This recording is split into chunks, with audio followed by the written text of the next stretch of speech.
Hello! It is time for Crash. Sorry about the full screen. I don't really know how to get widescreen set up.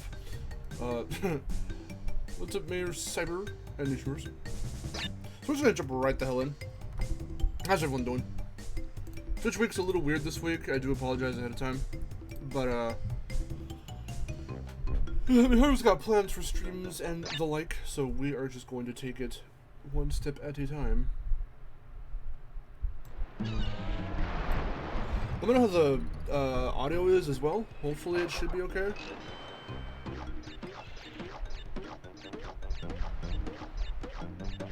Just chillin' noise.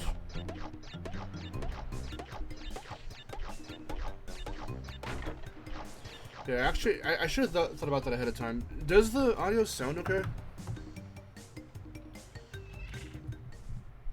Yeah, I also mainly mean like the balancing. Hopefully the balancing sounds okay. I'm gonna check real quick because I didn't think to do that. Give me a sec.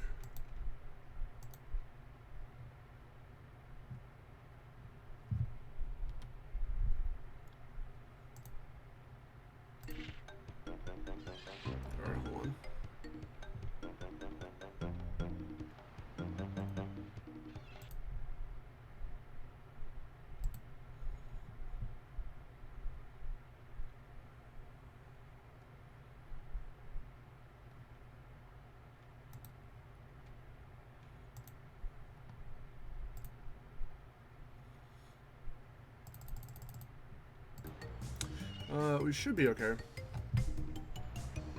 Yeah, I think we're good. Alright, let's go. Making sure audio stuff is alright. We may have Harvey Fellas join later. I'm not sure. Because they are doing a Ratchet stream at the moment. Audio's great, alright, cool. Sounds good. I didn't do my typical intro today because I just wanted to, like, get into the game. We're just having a chill time.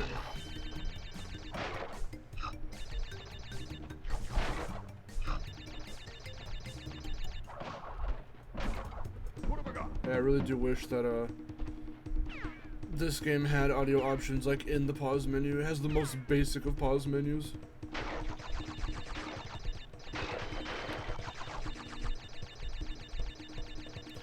We'll still have enough time. We're good. I wasn't panicking.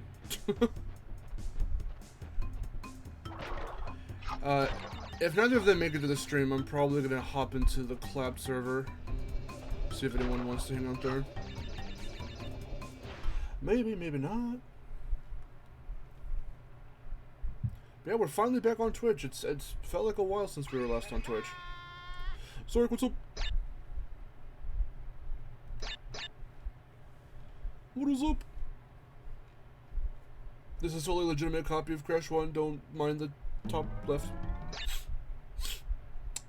Anyway. How you doing, Zark?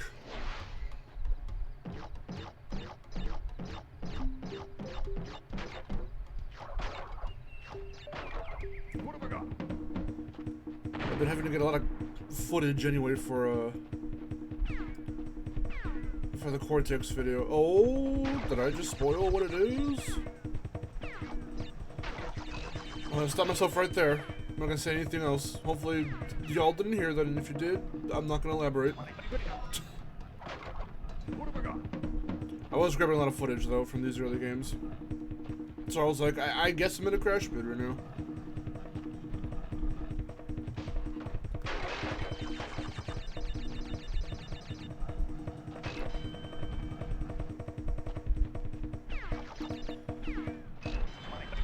New layout on my layout. We've had this layout for a while. Ever since the new setup. Or no. We've had this layout since I think last year.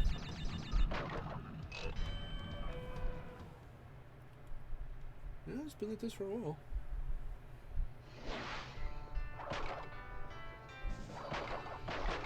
Or if not, you know what? If not, last year. It was earlier this. I'm forgetting like when Rumble came out and everything. I say Rumble because Dave did the little boxed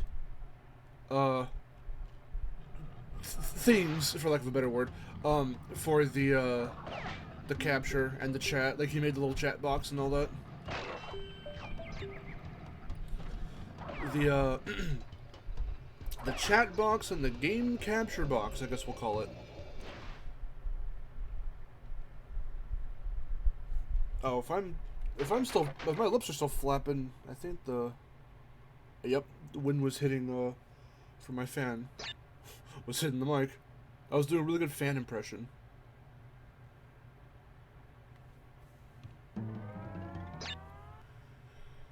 Oh boy. Yeah, I think we'll only go for about maybe 2 or so hours. It depends on like how long it takes me to. It's gonna take me about an hour and some odd minutes to beat, like to get to Cortex. But if we have enough time and if people come in and want to talk and hang out, and then we're just chilling, I think we'll probably go for 100%. We shall see.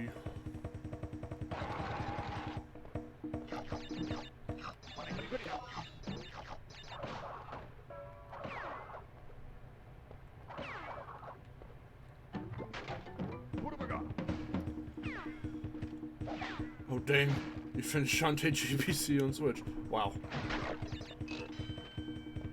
I keep teasing Miharu that I want to get a physical copy.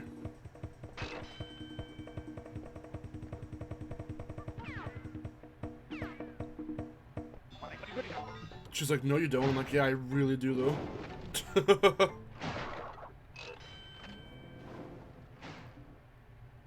Probably I can appreciate it more since it's just your avatar now. That could be why, because we don't have other PNG tubers in here at the moment. Oops.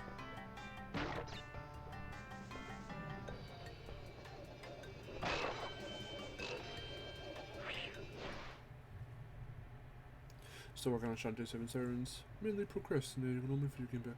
Dude, I'm trying to get to certain games that I want to play again. It's been hard since I've been working on this this video. And it's so rare to ever actually get over that that pillar without getting hit. I can do it sometimes, but not obviously not all the time. Trying to secure a copy of Beyond Good and Evil when pre-orders go live. Nice. I just bought the original before the announcement, I think, of the remake, or the anniversary edition even like was announced. I got an original copy on PS2 because Mara's been wanting me to play. She's been wanting me to play that. She wants me to play Star Fox, which we are over on YouTube. She's been wanting me to play Horizon, which I teased in the Fall Guys stream. That we are in fact going to be playing Horizon after we beat Hi-Fi Rush. And see, this week we were supposed to play Hi-Fi Rush like damn near the whole week, but I didn't realize that they had plans for Ratchet, and then Miharu was getting back to, I think, Ghost Trick? Because just nearing the end of the game on stream, so plans are happening, so I have to rework my plans, which is fine. It's just that it always seems like I'm delaying Hi-Fi, and there's times when I have, and it's only because, like, those days always fall on work days, and then I come home from work and I'm feeling like shit, because the days, as it happens, the day that I want to do a stream, and I want to specifically play Hi-Fi, I go to work and I come home and I'm exhausted, or I'm pissed because, like, workers were being dumb, or whatever the case may be, and, like, I just want to rest. Like, I don't want to do anything but rest. I'll have like a headache or something, and it just sucks, and I'm like, alright, I guess we're doing it the next stream day, and the next stream day comes and something similar happens, and it's like, oh my god, I really don't want people to think I'm not interested in Hi-Fi, because I am. I cannot fucking find a good day to play the goddamn game. And then this week we were supposed to do like 2 or 3 Hi-Fi streams in a row. It was today, Wednesday, and Friday, and again, other stream plans are happening with Miharu and them, so I'm like, well, fuck. Guess we're playing it one day out of the week this week.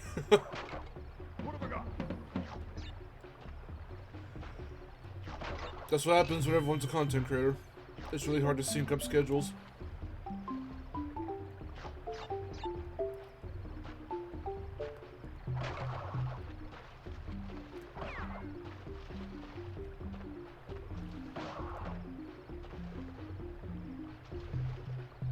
Stream scheduling is tough, it really is.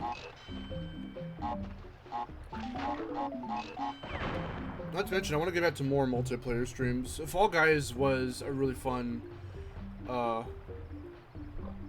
first stream there. Well, I say first, sorry. I'm scatterbrained right now.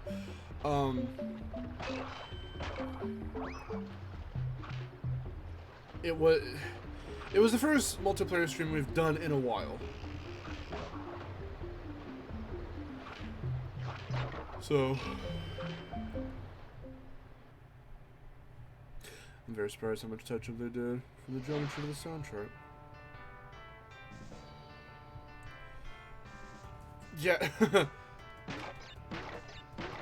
I don't know just how many people are torn between or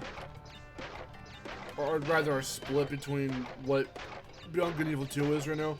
So I know Miharu does not like the direction that the new where the project is right now. She doesn't like where it's going or what it looks like. And the fact that, spoiler alert, I guess, if no one wants to hear me right now, mute for like, well, how am I going to let you guys know that I'm done with the spoiler? You know what, I'm not going to say it, fuck it. But, yeah, things that happen at the end that I guess they've decided to put in for this version of the game that is, I guess, a hint of like, yo, we're still working on BGE 2. Like, there was one thing that she didn't like, and she's like, okay, I guess this thing's just in the game now. And it's from, you know, BGE 2. Mario Party stream? I tried doing a Mario Party stream like a year or so ago with Dan and I think Frederick and them. But, dude, the fucking... Oh, my God. The Nintendo lag was real. It's weird because Nintendo's online system... For the Switch 2, that shit needs to get fucking, like, fixed majorly. Like, they need to get a handle, especially if we have to start paying for this shit now. Because that wasn't the case for the Wii, and I don't think even the Wii U era. They need to fix their shit. Because sometimes, with some games it works, like Splatoon and Mario Kart, even Mario Kart Wii, back on the Wii. Like, Mario Kart Wii worked flawlessly. Splatoon 1, 2, and 3 all worked flawlessly. It would be insanely rare in any of those 4 games, Mario Kart included, for us to DC. It would be very insanely rare. And even if it did happen, we would just get right back into the lobby. I'm talking like random online lobbies with randos. Like, we get into that, go into another lobby after getting DC'd. I knew it was coming. Thanks for the raid, Fez. What's up, dudes? We're just talking about, Nintendo online shit. Damn. Hop into the squad. Okay, I'll come in a minute. Hold on, give me a second.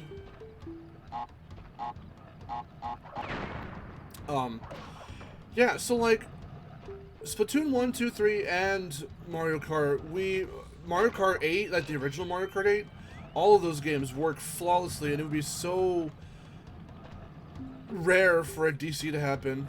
And even if it did, going right back into the lobby or whatever, it was always flawless. It never took that long, and it was always fine. Smash Brothers, and for some reason on the Switch, Mario Party Superstars, it shit lags, and we were DCing all the time, and the lag was real for Smash Brothers, as far back as Brawl, you know.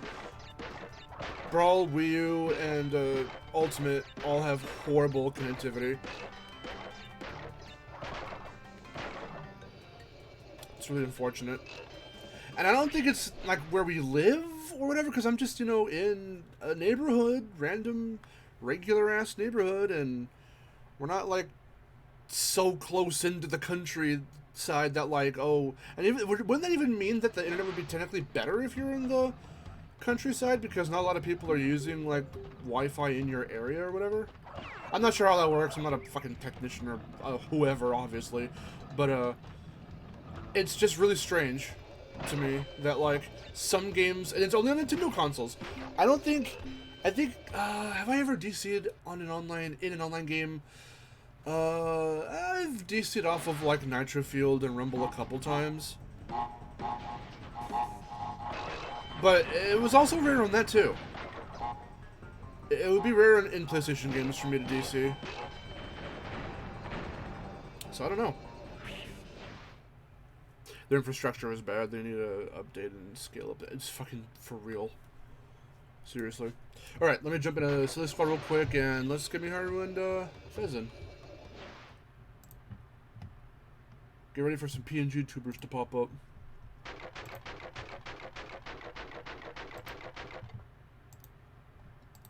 Oh, whoa! Oh, whoa? Oh, no route. Hold on. Oh, whoa! Oh, whoa! Mark, what have you done to me? What did I do? What? Huh? What? You turned him American. Mate, I just walked in here. What happened? On my stream, when I said we're gonna raid Mark, I Yeah. didn't say Mark. I went Mar. Like We're going I had, to like, raid a Mark. Our American accent. Yeah, no, like I Literally just said turned it. American. And he turned American for a second. I thought it was super weird, and I was like, "Whoa, why'd you say it like that?"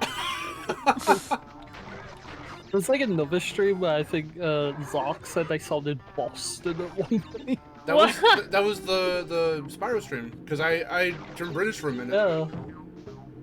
Yeah. Yeah, Well, I was turn like, British. we're gonna raid Mark. Mark. Because what did I say? Because I said the word pawns out of nowhere, and then I said, "What do you want about?" Yeah, you're like, what? What you want about? You being a fucking ponce. But I didn't even do the accent. Now it's just that's just what spewed out. Like I wasn't thinking. You I'm gonna have almost to- did the accent. It almost happened. I'm gonna have to clip that moment at the end of the stream. It was really funny. Like, to be a fucking ponce. What are you on about? You want about, mate?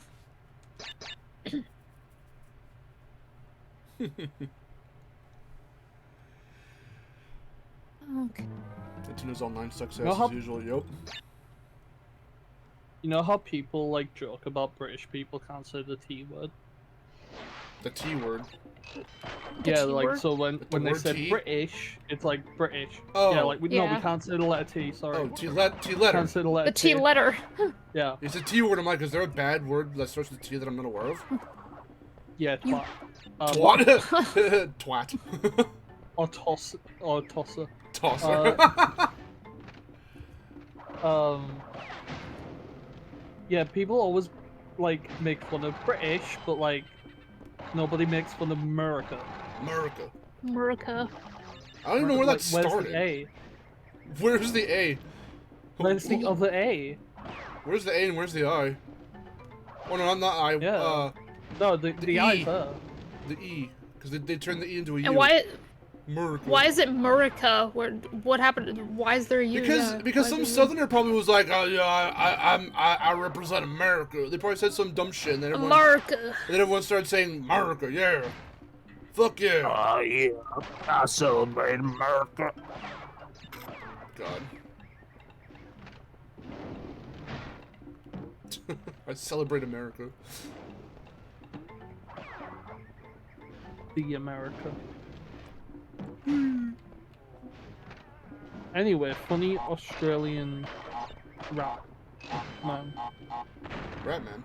Love him. This is Yeah. no For portal. me, Australian rat man. Yeah, Crash Bandicoot. Well, no, I made a Portal joke. Doug Ratman. Oh. Uh-huh. Have you played Portal? Oh, I yeah, think I've the asked you that. Ratman. Yeah, I played Portal. I played Okay. Portal 1, 2, and the co-op. Alright, good. And that's the one thing I've never played was the co-op. We gotta play it. Is there online? Co-op online? Yeah. Interesting. Yeah. You can do it either on Steam or PS3 or Can I you do it on think Switch? there's cross. Maybe I'd need to buy a Switch version of the game, but yeah, Would the Switch version not have crossplay? probably not. I think the crossplay was only through PS3 and Steam. Ah. Well, I could get it on Steam with my Steam Deck. Yeah, I mean it should run perfectly on that thing.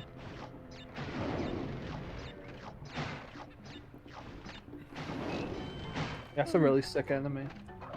Yeah, we always make him spin. The minute once I discovered that as a kid, I was like, "That's funny," and I never don't do it now. Oh yeah, we should ask Mark about what game he would rather play from your poll, Mahalo. Yeah, I put Oh. out a poll. Between what and what? I'm so scared. Let's see. Enter the Dragonfly, Crash did Boom that. Bang, Secret Agent Clank, or Lost Frontier. Can I cheat and say Into the Dragonfly because I just beat it on stream? Yeah, Okay. most good, people are go. saying that anyway. Because That's of what I Spyro. said. Probably specifically because Oh, of no. Spyro. No, because even though the game's bad, It still I has mean, like a it's not funny. as bad as You can still have fun with it, sort of. yeah. Oh my god, though. Like, it's winning. Guess what's in second place? Secret Please Agent don't be Clank. Secret Agent Clank. Yes. Fuck off. How many percent of people is that? 18. Isn't that just? I'm disappointed with 18%. Isn't that game just split though in general? Don't some people like it and some people hate it, or is it like universally hated? It's like universally hated, I'm pretty sure. No. Anyone who does like it's probably in a minority then. If I had to guess.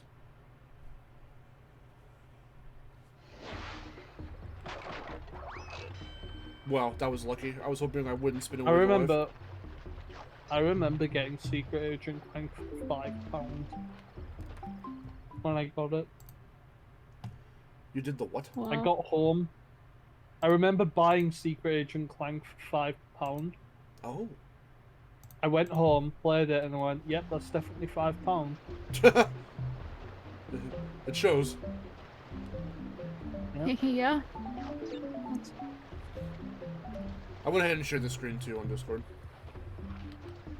Oh yeah. Bop. Bop. I thought that was the third one. Why do I always think that's the third one? Oh, you fucking monkey.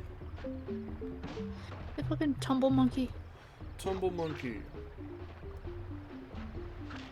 Every time I see the monkeys in Crash Bandicoot, I think about Carl Pilkington for some reason.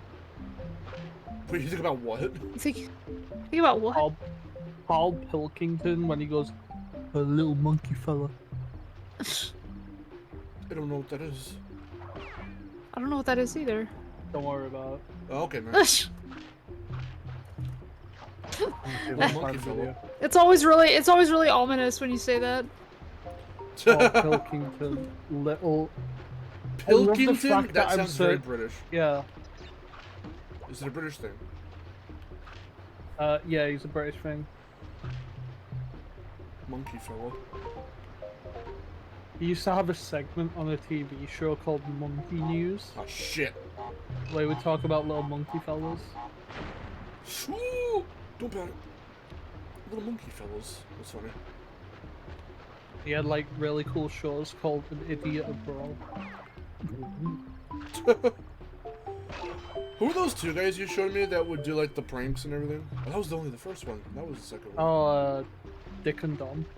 Those guys were funny. Yeah, where they would like. I'll just describe it for Maharu and people in chat who don't know. Dick and Dom was like a game show in the UK for like kids. They would like air every Saturday and Sunday morning. Totally unscripted. It would get insane, and they would have little games where they would like literally. They would literally go out in public. No one knew what like. It was all unscripted. and one of the games was they would stick pictures of themselves on people Yeah. Of like their Oh my faces. God. without getting caught. Yeah, of their faces. And they would like find really elaborate ways to stick it like them on people without them knowing. But the problem is each round it gets bigger and The stickers get and bigger. bigger and bigger. Until they're like utterly What the- massive. They're massive stickers. Yeah. They have to figure out how to place them on the people's back. It's so fucking funny. Oh my god. Another game they did was one where they just walk around like public places shouting bogeys, and they have to get louder and louder and louder and louder. That was when they were in the library, right? Yeah, they were in the library just shouting bogeys. Oh my god. That reminds me of, it's like a very like kid-friendly version of like Impractical Jokers, basically. Like, those segments anyway. Yeah. And because I see. that reminds me of some of the games that they do where they have to there's one where they're in the library, there's two of them, and they have to use a bunch of different loud like objects, like a horn or like a something like symbols or whatever, and they had to like make a noise using one of these items. And whoever got kicked out first, like, lost or whatever. And it was the funniest shit. Yeah. I nearly was actually at one point. I was That's so crazy. close.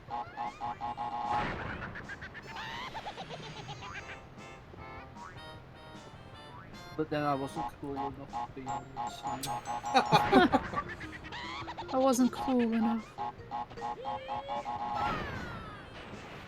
I've yeehawed. Yeah.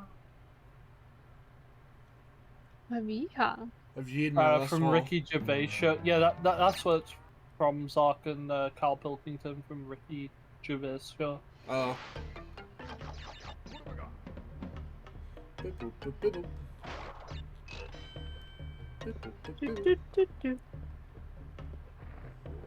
I'm in the funny town.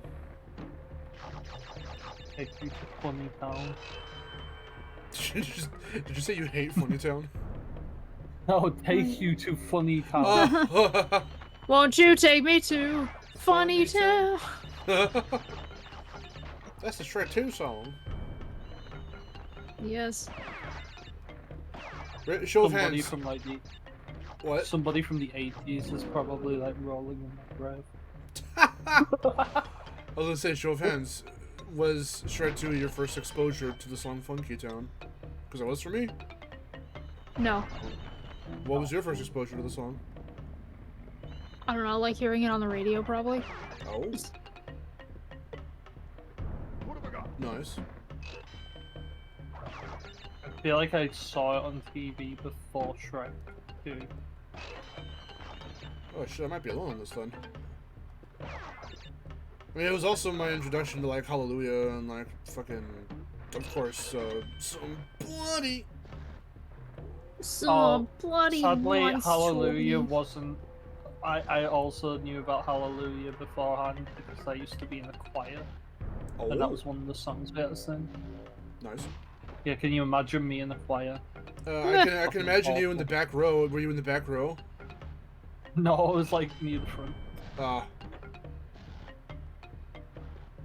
Because you said, of course, stop me if you don't want to talk too much about it, but like, you weren't always in a wheelchair, right? No, So- I got my wheelchair like at like age 15, 16. Okay, so this moment with being in choir, was that like already when that happened? No, that was back when I was like in primary school.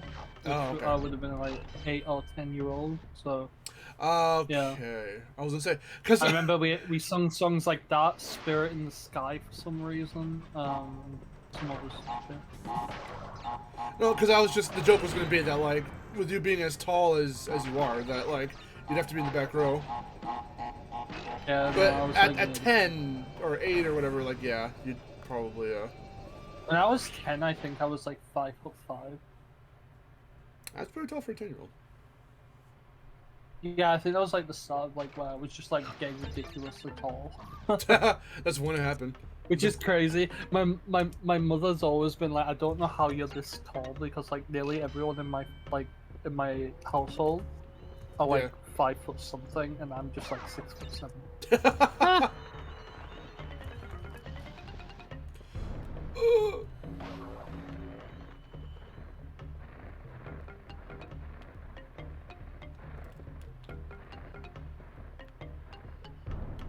Yeah, it's funny.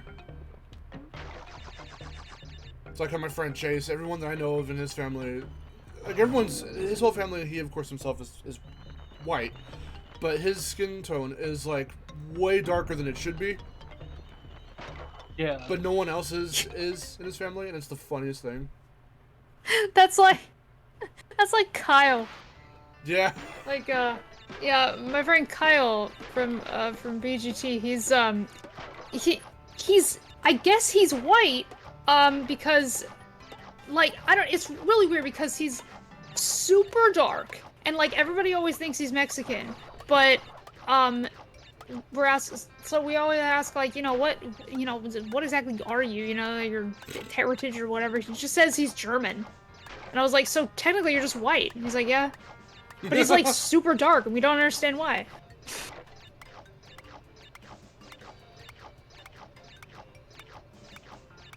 Listen to that bounce sound.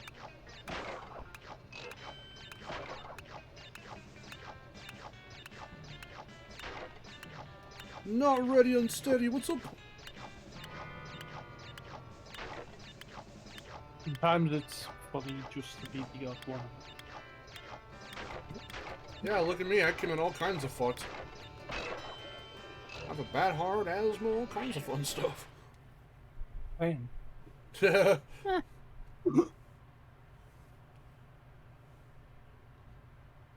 I remember when I was 19, the doctor actually said to me, like, are you not like 25? And I was like, no.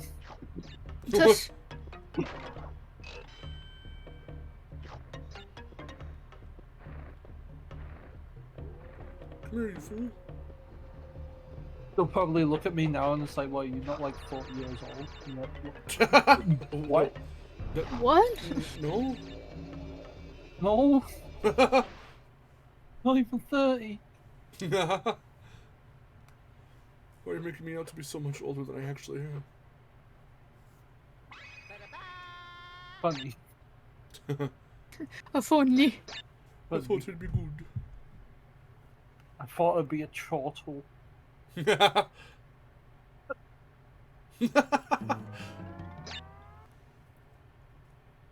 Let's go to Temple Ruins.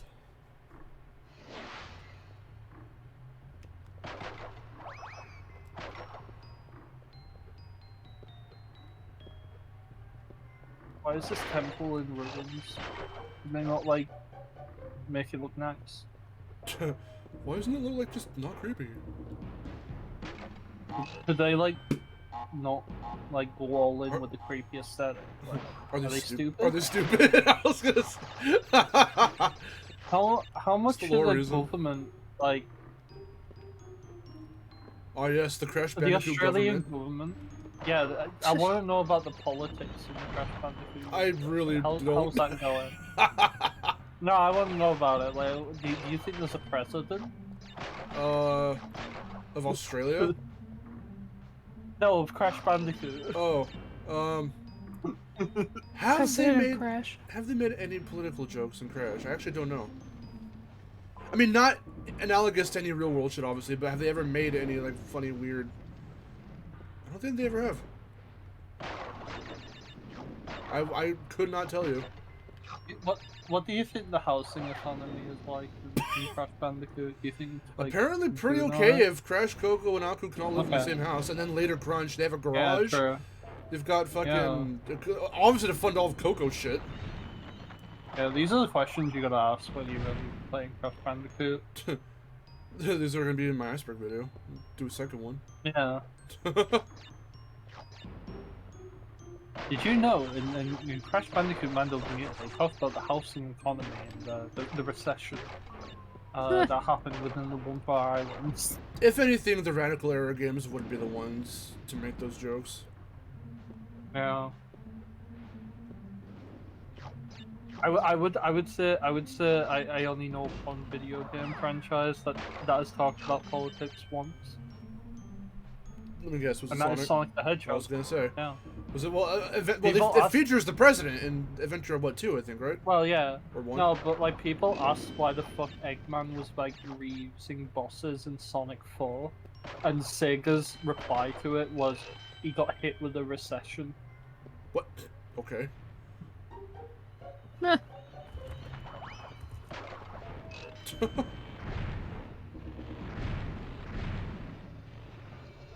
Yeah, what's the politics like in the Dragon Room? No.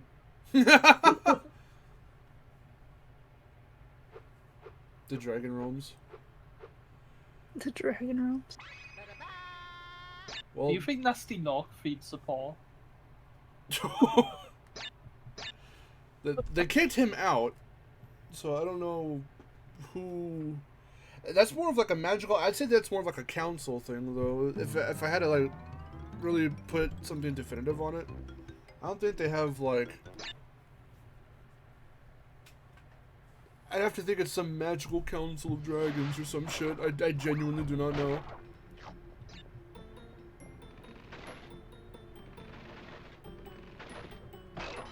This becomes strange. This has become strange.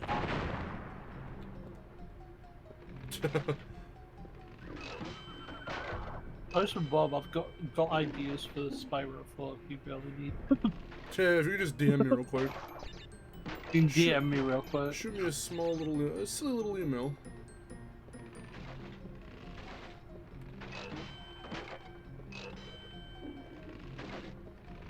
Nine lives, we've done it.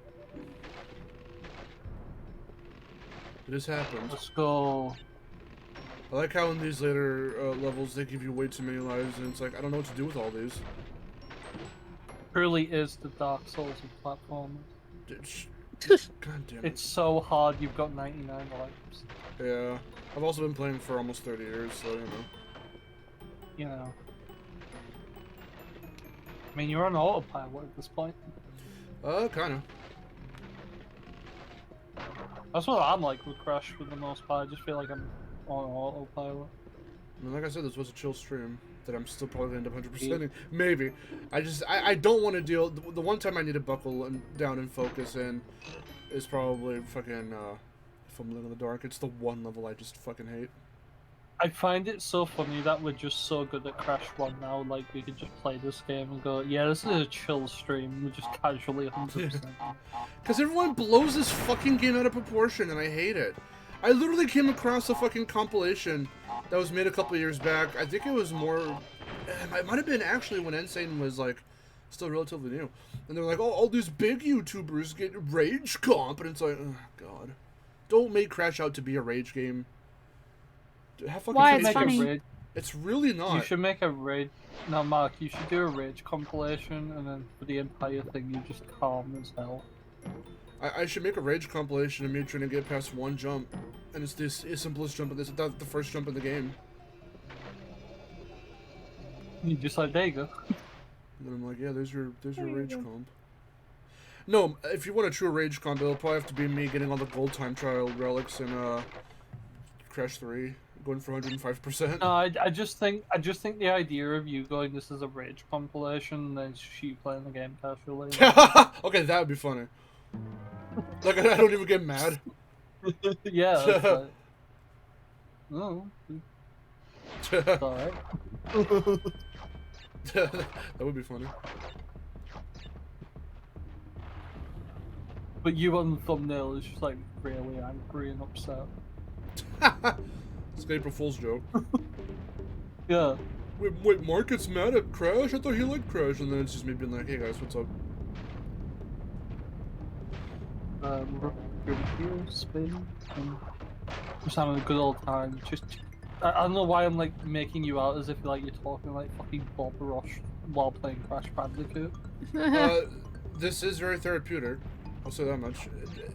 Just like Bob Ross himself. Make yourself like just talk like Bob Ross for the entire thing. So, you know, we Hey, accidentally glad you could be here one today. away, So okay. right now we've got that's just essentially an ASMR stream at that point. Yeah, it just goes. We just spun that life away, but it's okay. It's just a happy little accident. I'm already at 99 laughs, so we don't really need it anyway. Dude, Bob Ross was the first ASMRist. Let's go. Yeah. Do they still do Bob Ross streams on Twitch? They absolutely do.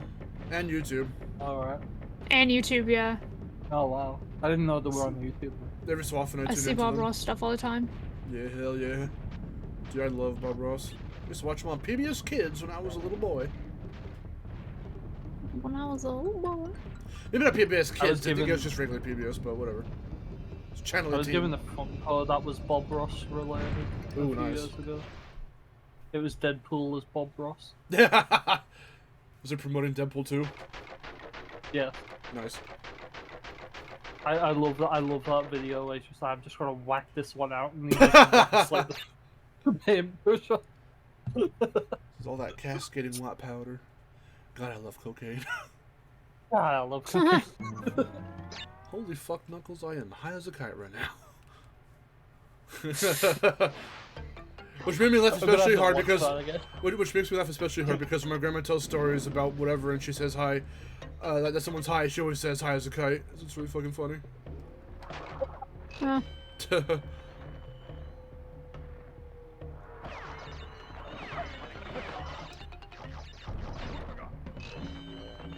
Yep, I need that life, thank you. Since I got the green gem, I can't wait to go into Castle Machinery and just get all those lives for no reason. Just for the dopamine. No. Where's the 100 life glitch? Raise your hand if you've ever gotten the 100 life glitch in Crash 1. I have. I have not. I made a mistake. Oh. It's very strange because sometimes the counter can roll over to 100 and it's not supposed to happen, and it's very strange.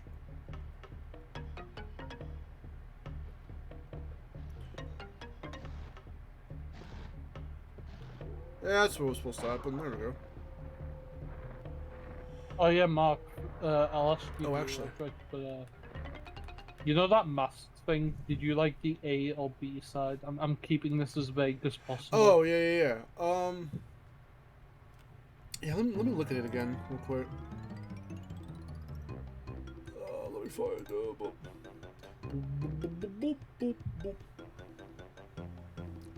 I do like B because I want to keep it as similar to the source material as possible. Okay. So like I said, if you want to put like a gradient on it or like some shading, cool. Keep most of it like white, and then if you want to color the end like blue or gray, or whatever, you can do that. Hopefully. Just so it has a little bit of color to it, but Yeah. yeah, I like B. Even if it looks a little creepy, Okay. I mean, like it's kind of supposed to, so it's whatever. Yeah. Yeah, just keep it close to the source material.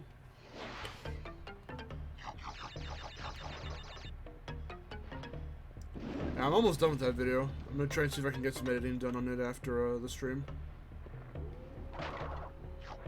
That's good. I am very excited.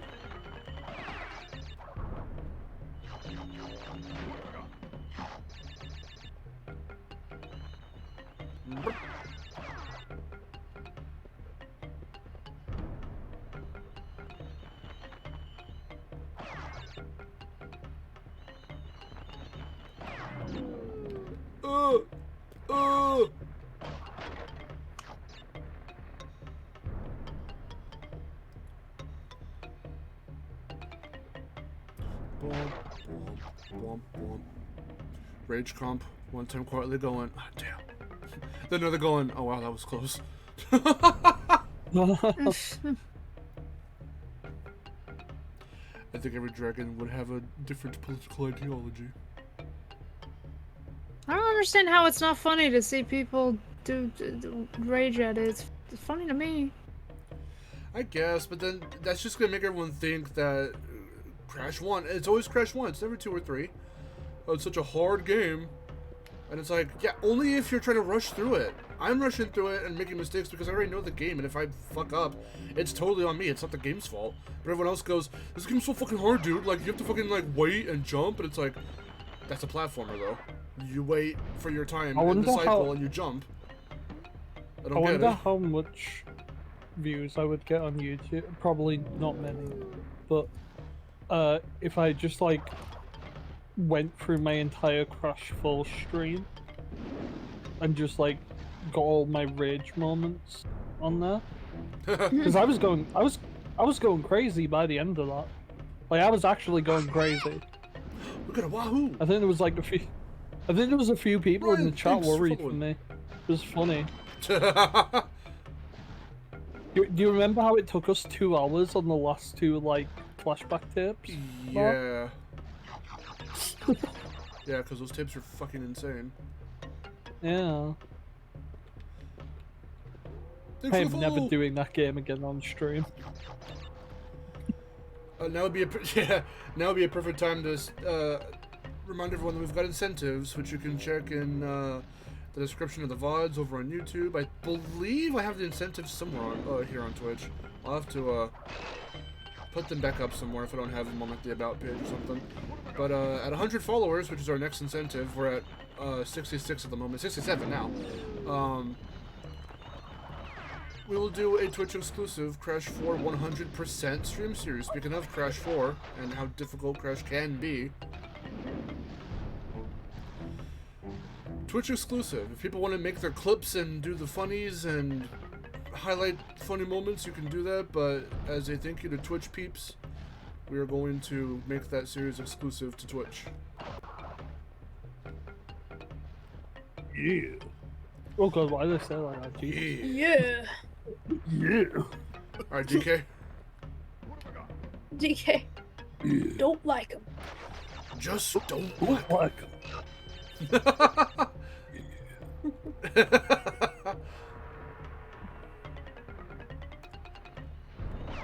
I killed him.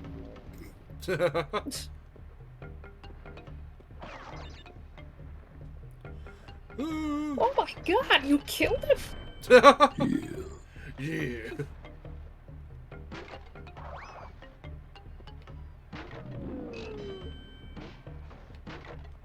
I probably should have kept that.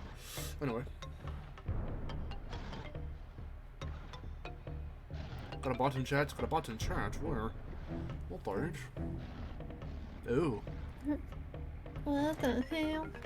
I see. Do we not have mods here? Hold on. Do I I'm a seriously- mod. I'm a mod, I Oh, think. okay. Am I?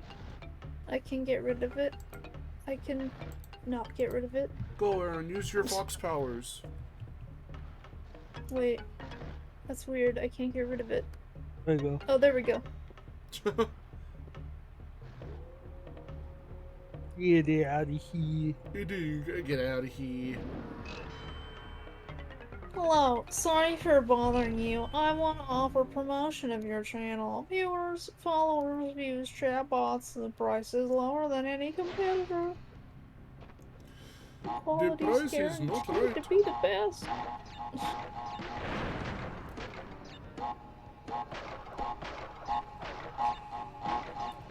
But everyone says that the Cortex bonus runs are so hard, and it's like, there's only 2 of them, and the first one's pretty fucking easy.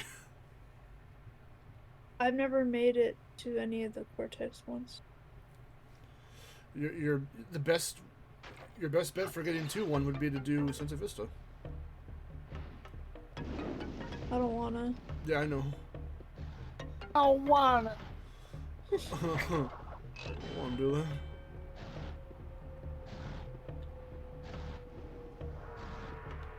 I don't know.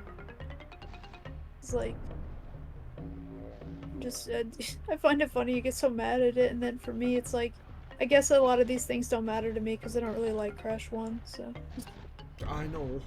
Well, get mad at what? Oh, like, the fact that they're yeah, rage just comps? like the Rage compilation, and like, you know, everyone saying that it's hard, or like, I don't know. Well, no, because it's not even that it makes me upset. Well, I get upset when people make it out to be way... Because people... And mainly it's because they're content creators, they have to do their thing, and it's whatever. So they have to be over the top, but like, they so fucking way over-accentuate what this game really is. It's really not that fucking hard. It's not. I don't know why people keep saying that. But again, I'm not really the right person to talk about for that kind of opinion because I've been playing this the first game I ever played. So I mean, of course I'm, you know, it's sufficient enough of the game. At least they talk about Crash more than they do Spyro. Well, I don't know if that's really comparable, because all the Spyro games people love. Even if they say, oh, Spyro one's a little too empty, it's like, okay, shut up about that, but like, at least people like I've all never three games. heard anyone say it's empty. I've heard a lot of people say it is. Damn. Just because it's like, where are the mini games? Where are the other playable characters? Like, the first game didn't fucking need any of that. It was perfect on its own. I've heard a lot of people say that it's like, it doesn't have enough. And they're just like, and the boss battles suck. They don't. I made a whole video on that. But they don't. But they don't because the cool thing was there were boss levels and it was unique. I hope a new Spyro I game can't- returns to that formula. Call me controversial, I don't care. I kind of like Spyro 1's pure platforming style and the Me too. having The like feel- a lot of the mini games. the Because feel like of I it- don't really need to hear trouble with the trolley A over and over again. The feel of Spyro 1 is just so fucking chill, like in general. That's Yeah, why it's so chill. fun. It's kind of... I would say Jack and Daxter 1 is like the closest to it, but even Jack Yes. and Daxter has some mini games. Even Jack 1 Yes. does have some bits I don't particularly care for. But for the most part, Jack 1 is kind of like in a similar vein to Spyro 1, where it's just pure platforming collectathon goodness. Yeah, no, That's why I like it. Unsteady. No, that's exactly that's what I'm saying. Yeah, like it's kind of hard to get to take my advice or opinions to heart for Crash 1 because I'm a trained crasher. It's much harder when you're still learning. I mean, exactly. But the thing is too, right? That's why the first island exists how it does. And I did a video. I have a video series on YouTube called 1-1. We look at the first level of any video game and see if it's a good introduction to the game, introduction to like the mechanics and whatnot, and if it's the design, the level designs, you know, if it's well designed and all that. And of course, the indoctrinating premiere episode was of Insanity Beach, because I feel it is a very good first level to teach you how Crash Bandicoot works. And then later levels would further go along to teach you certain things. And it's also it's not even just the game that needs to do all the work. I mean, it's the player too, like the player's curiosity. Games like this didn't need tutorials or need to say anything because either A, if you needed that stuff, you could put it in the instruction manual. So if you are curious, you could check it out there. B, if you don't want really to know about any of that stuff, then you have to experiment. You have to be like, alright, can this enemy be killed by a jump? No, he has spikes on him, so of course I shouldn't probably jump on him. That's gonna kill me. Can this guy be spun or jumped on? No, not at all. These guys are invincible, so I just have to legitimately avoid them. And it's just a matter of, like, I don't know, it's just a matter of trying out stuff. And I mean, sure, there is a small portion of, like, learning how the physics kind of work, or how, like, the movement works. You have to, like, maybe tiptoe onto someone. Like, right there, I got hit earlier, and it was because I didn't slow down. Even though, yes, you're on a conveyor belt, I didn't, like, slow down enough. There are little moments where, like, I think that's why people say, oh, it's fucking hard, because, like, you can't account for that stuff. Well, you can, you just have to, like, it's these very minuscule little things that you have to keep in the back of your mind. And I hope I'm not making it sound more complicated than it actually is. Yes.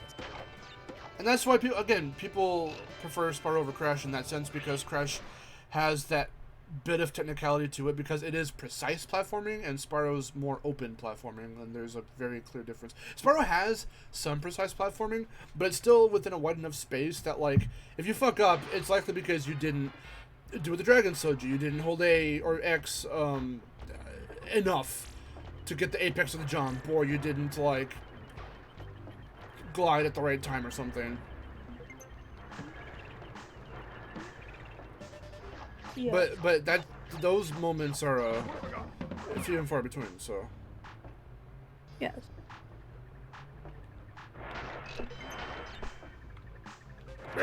No, give me to the top.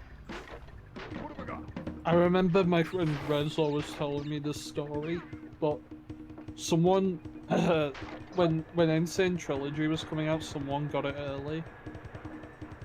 and they rage quitted on Native Fortress, That sounds about right. and they bragged that they could get platinums on Dark Souls games, but this was too hard for them.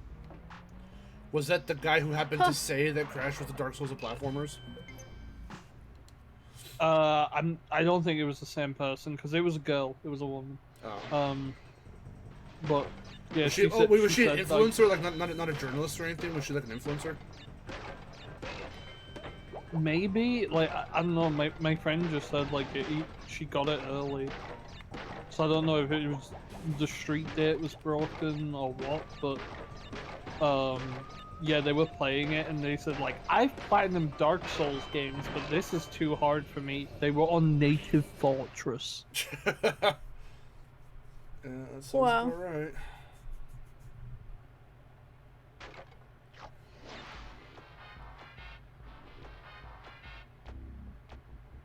Yeah. Oh yeah. This, as Unsteady's saying, it's also like the same people are being like, easy mode shouldn't be like a thing. Like, give us a challenge, and it's like, the fuck. I don't like people who say easy mode shouldn't be a thing in games. Yeah, because fucking real. as someone who's like got a disability, it's like sometimes that's what I have to resort to because of, you know, the game not being accessible enough for me. Yeah. And from your heart, I you know, love being easy mode. a casual game, yeah, you just want to like breeze through some Yeah. stuff and have a good time. I think if you don't add an easy mode to games, you're just making it inaccessible. And isn't that what we really want in most games nowadays? Like, don't you want more games to just be accessible? Exactly. I want accessibility in games. I want like that was the coolest thing about playing Forspoken was like I just essentially played on God mode and like I couldn't get hurt. And like I just did I did like auto dodge and you know, like lock on and all my attacks hit and it was just really fun to play. Yeah. I mean, as long as you just give us the option for it, then like, why not? You know. Because even though not everyone's reflexes are like crazy sharp, whatever, I like to consider that mine are. Maybe that's why I like games like Stellar Blade or something else of that kind, because sometimes you have to have like. That's why with the combat being so intricate and so like intimate, you have to like make very specific decisions in certain moments. Sometimes, not all the time. And I guess that's, I mean, because there's still a part of me that does still wish, even though I've already, I'm showing Miharu the game since she didn't end up liking it. So I'm playing it and showing it to her, but so it being my like 4th time playing the game from the beginning now, I'm very like well adapted to it now. There's still a part of me that wishes that story mode, which is what I've been playing on. There's story, there's normal, then there's hard. I'm still on story mode, but story mode can still be quite difficult in its own right. So I do wish that story mode had it to where maybe you had more accessibility options, or the enemies didn't do so much damage, or weren't so aggressive in certain cases, because not every enemy is super aggressive, but some of the bigger guys you have to fight, not even the bosses, I just mean bigger regular enemies, can just be annoying. I do hope in the next Crash game. And sorry if this sounds like a bit much here, but I hope in the next Crash game it doesn't make me go to the extent that I had to in Crash 4. Well, I think they've learned their lesson at that point. If Trish Baba wants to get into like another Crash game in the future, they've by far learned their lesson. Fuck. Yeah. I know, like, yeah, in the end I have beat Crash 4 numerous times on 106%, but that was more so... One, I love Crash Bandicoot, so like So you're willing to put the time in, but the fact that it's so much effort, because of what they're asking of you. Like, I'm literally trying to fight my disability and play Crash 4 at the same time, which is very difficult.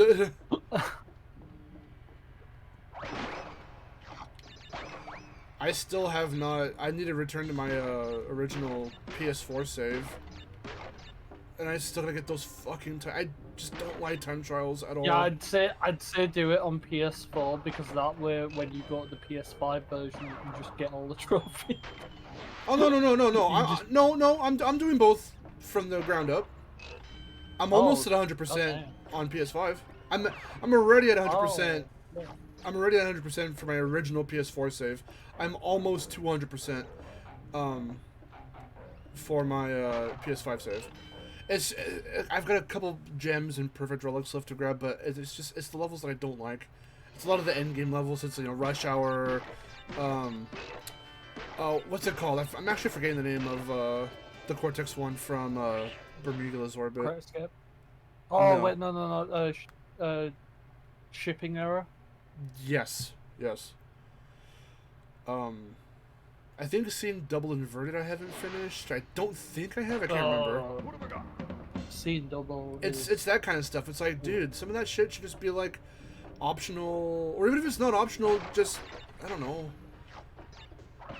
A lot of I did a review of Crash 4 already, so I was like, hey, maybe some of this stuff should have just went towards like skins that are just extra, and those skins don't have to, like, they're not tied to trophies or anything or whatever, or even tied to percentage. Yeah. They're just little bonus things you can do as bragging rights. No, the only thing that's bragging rights in that, the literal only thing out of everything that they have in that game, all the collectibles, the only thing that's bragging rights are the dev time trials.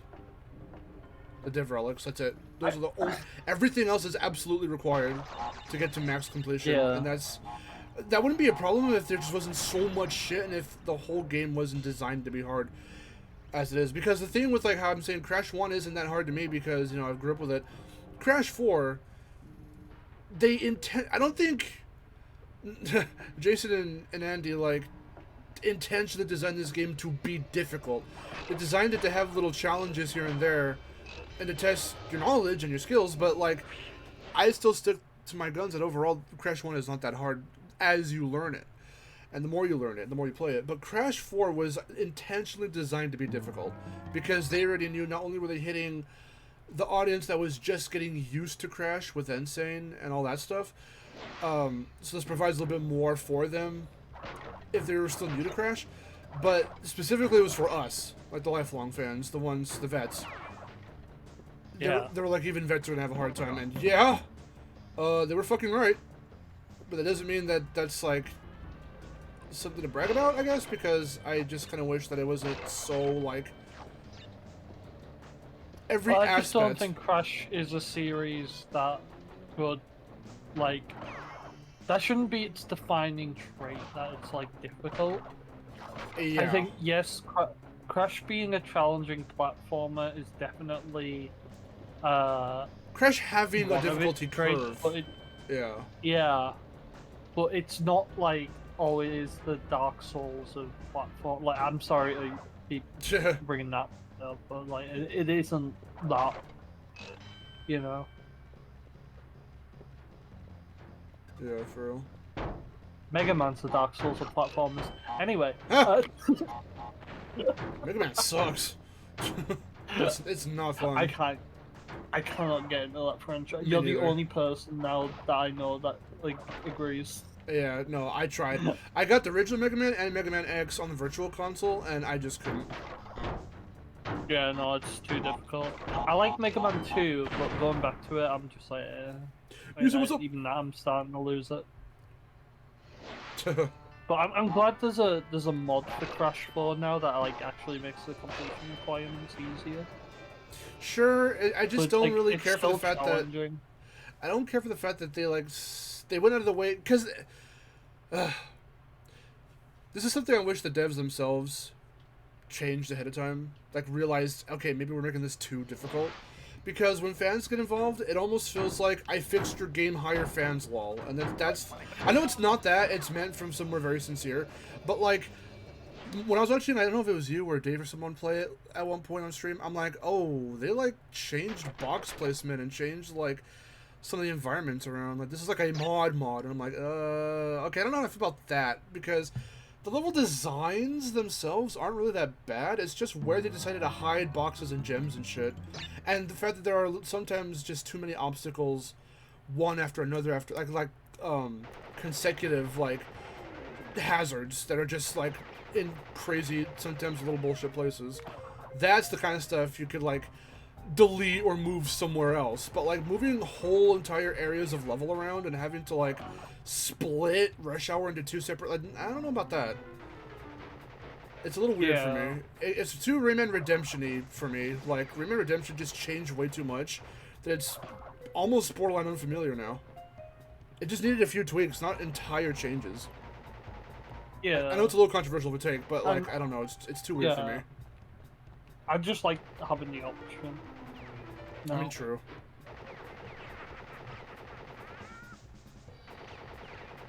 I feel like I've got all the like.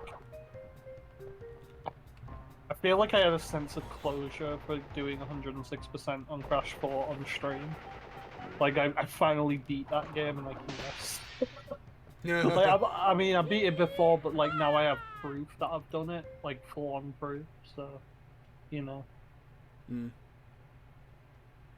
And I thought Mega Man really wasn't all that hard once you get the hang of it. I mean, maybe that is the case for someone who just tried it on a whim after like hearing people like Igor Raptor like praise the fuck out of it. This is one of his favorite series.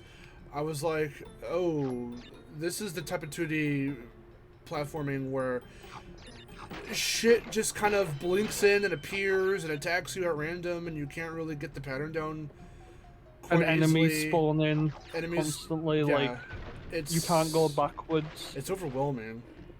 Yeah, it's a little overwhelming. I mean, 2D platformers just aren't my thing. Like, I can do 2D Mario for the most part. I can do 2D Sonic easily. But that's that, baffling to me because the game is just so fucking fast. Or rather, it tries to be fast, and then my whole issue with 2D Sonic, even the original games that everyone reveres, is that the game has something of an identity crisis. They don't really know what they want to be. Do they want to be a fast game that lets you like move around these little obstacles and it looks cool and whatever, or like do they want you to do precise platforming? Because you cannot precise platform when you're going Mach speed. You cannot do that. When they try, you cannot see what's coming up ahead of you. It's like the whole Crash Boulder thing where people were originally complaining about that, saying, yeah, you can't see what's ahead of you. It's like, no, you kind of can. You just, you know, need to react accordingly. But when Sonic, you're going fast, and it's literally a fast-paced thing, and then all of a sudden you run into spikes and you die, or an enemy hits you, or you smack into a wall, it kills all your momentum. Shit's not fun. Like, what the fuck? Like, we own Sonic 1 on Genesis. We own it in the most pure way you can own the first Sonic game. And I cannot get into it. I can't. So that first one is more so, there was like different people who worked on each of the 3 games. The first one was purely designed as a platformer with speed elements. And the way they want you to go about it is they want you to keep replaying the game, so as time goes on, it like kind of incentivizes you to like see how fast you can beat the level with skill. Like you've got to learn the hazards, learn the map, and you get faster. Your reward is going fast when you start learning the levels. The second one was just like, alright, it's just about speed now. But the first one is like pure platforming that rewards you with speed for good gameplay. But yeah, no, I don't know why. Sonic's like the easiest for me in 2D. Mario is like my second easiest. I love the 2D but Mario everything games. else. Yeah, no, I really like them as well. I think Super Mario World is one of the best 2D platformers of all time. That is one I've only ever played a bit of. I've never really like fully. I've never beaten. I've only ever beaten the first Mario Brothers. I've never beaten 2 or 3. I didn't even get too 3's far alright. into World. But World is like my favorite, and I didn't even grow up with World. I grew up with like Mario Bros. 1 and 3. But like I've tried Donkey Kong Country. That's too difficult for me.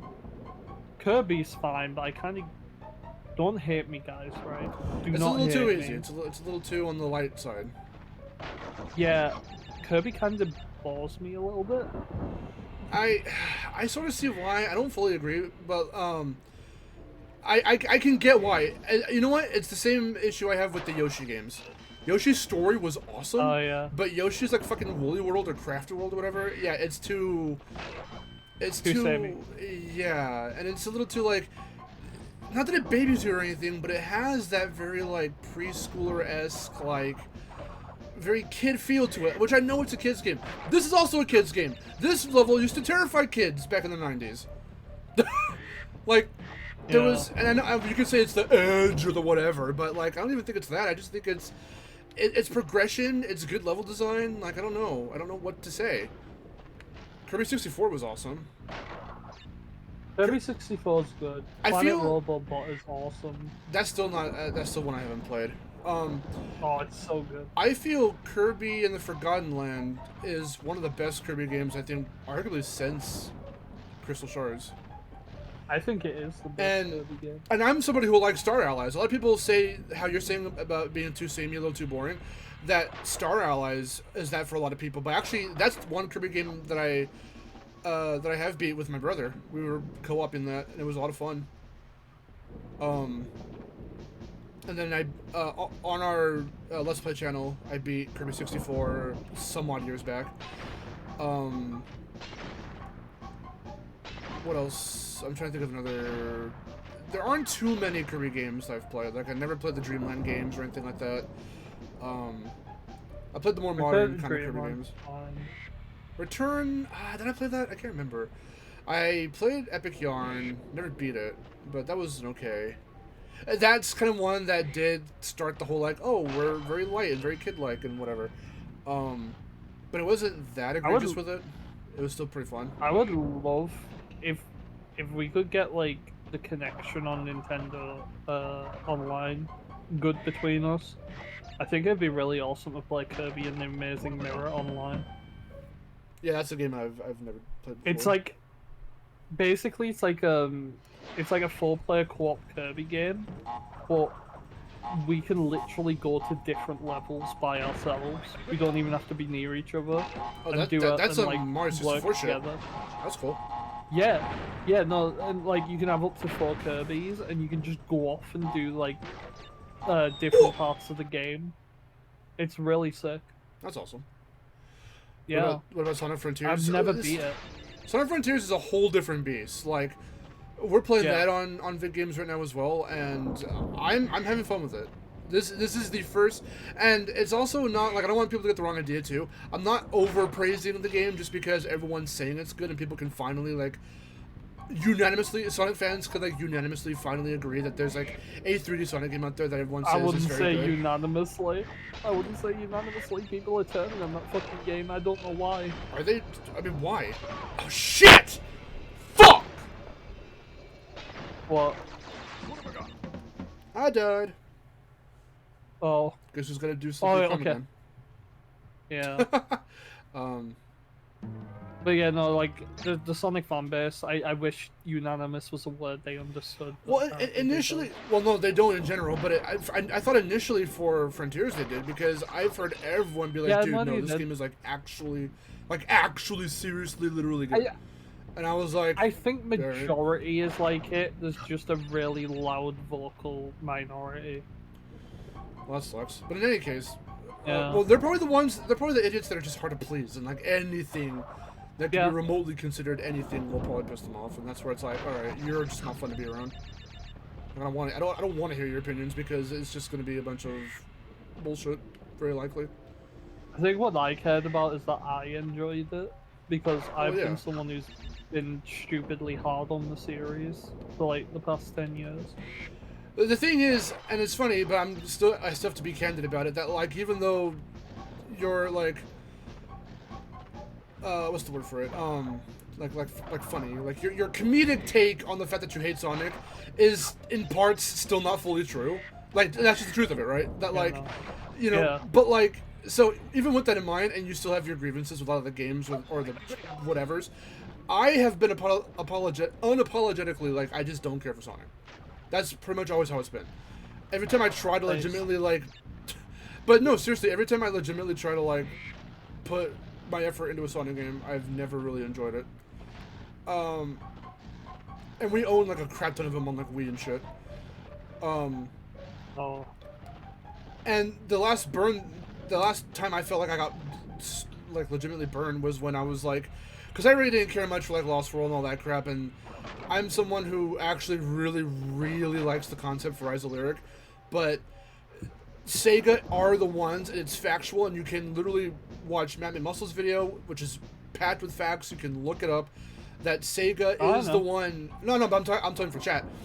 Who Yeah. Sega were the ones that legitimately fucked over Big Red Button, and the reason why is Rise of Lyric came out the way it did is because of Sega. It has nothing to do with. But no, and I say this too because they got death threats and like fucking like harassed by Sonic fans. Big Red Button, and that's so fucking wrong, and it's so sad because Bob Raffe was like the head of that team, and he worked on this game. He worked on Crash, the first couple Crashes and all that. He was part of Naughty Dog before he moved on. And it's a bunch of like ex Naughty Dog and like Insomniac people. I think even Sucker Punch people. So like they wanted to do a different take on Sonic, and for me, not liking the speed, as I just said earlier, I'm like, you know what? This actually looks kind of cool because it's following more of a traditional platformer like. It's more of the likes of something like a Crash thing or like a whatever thing.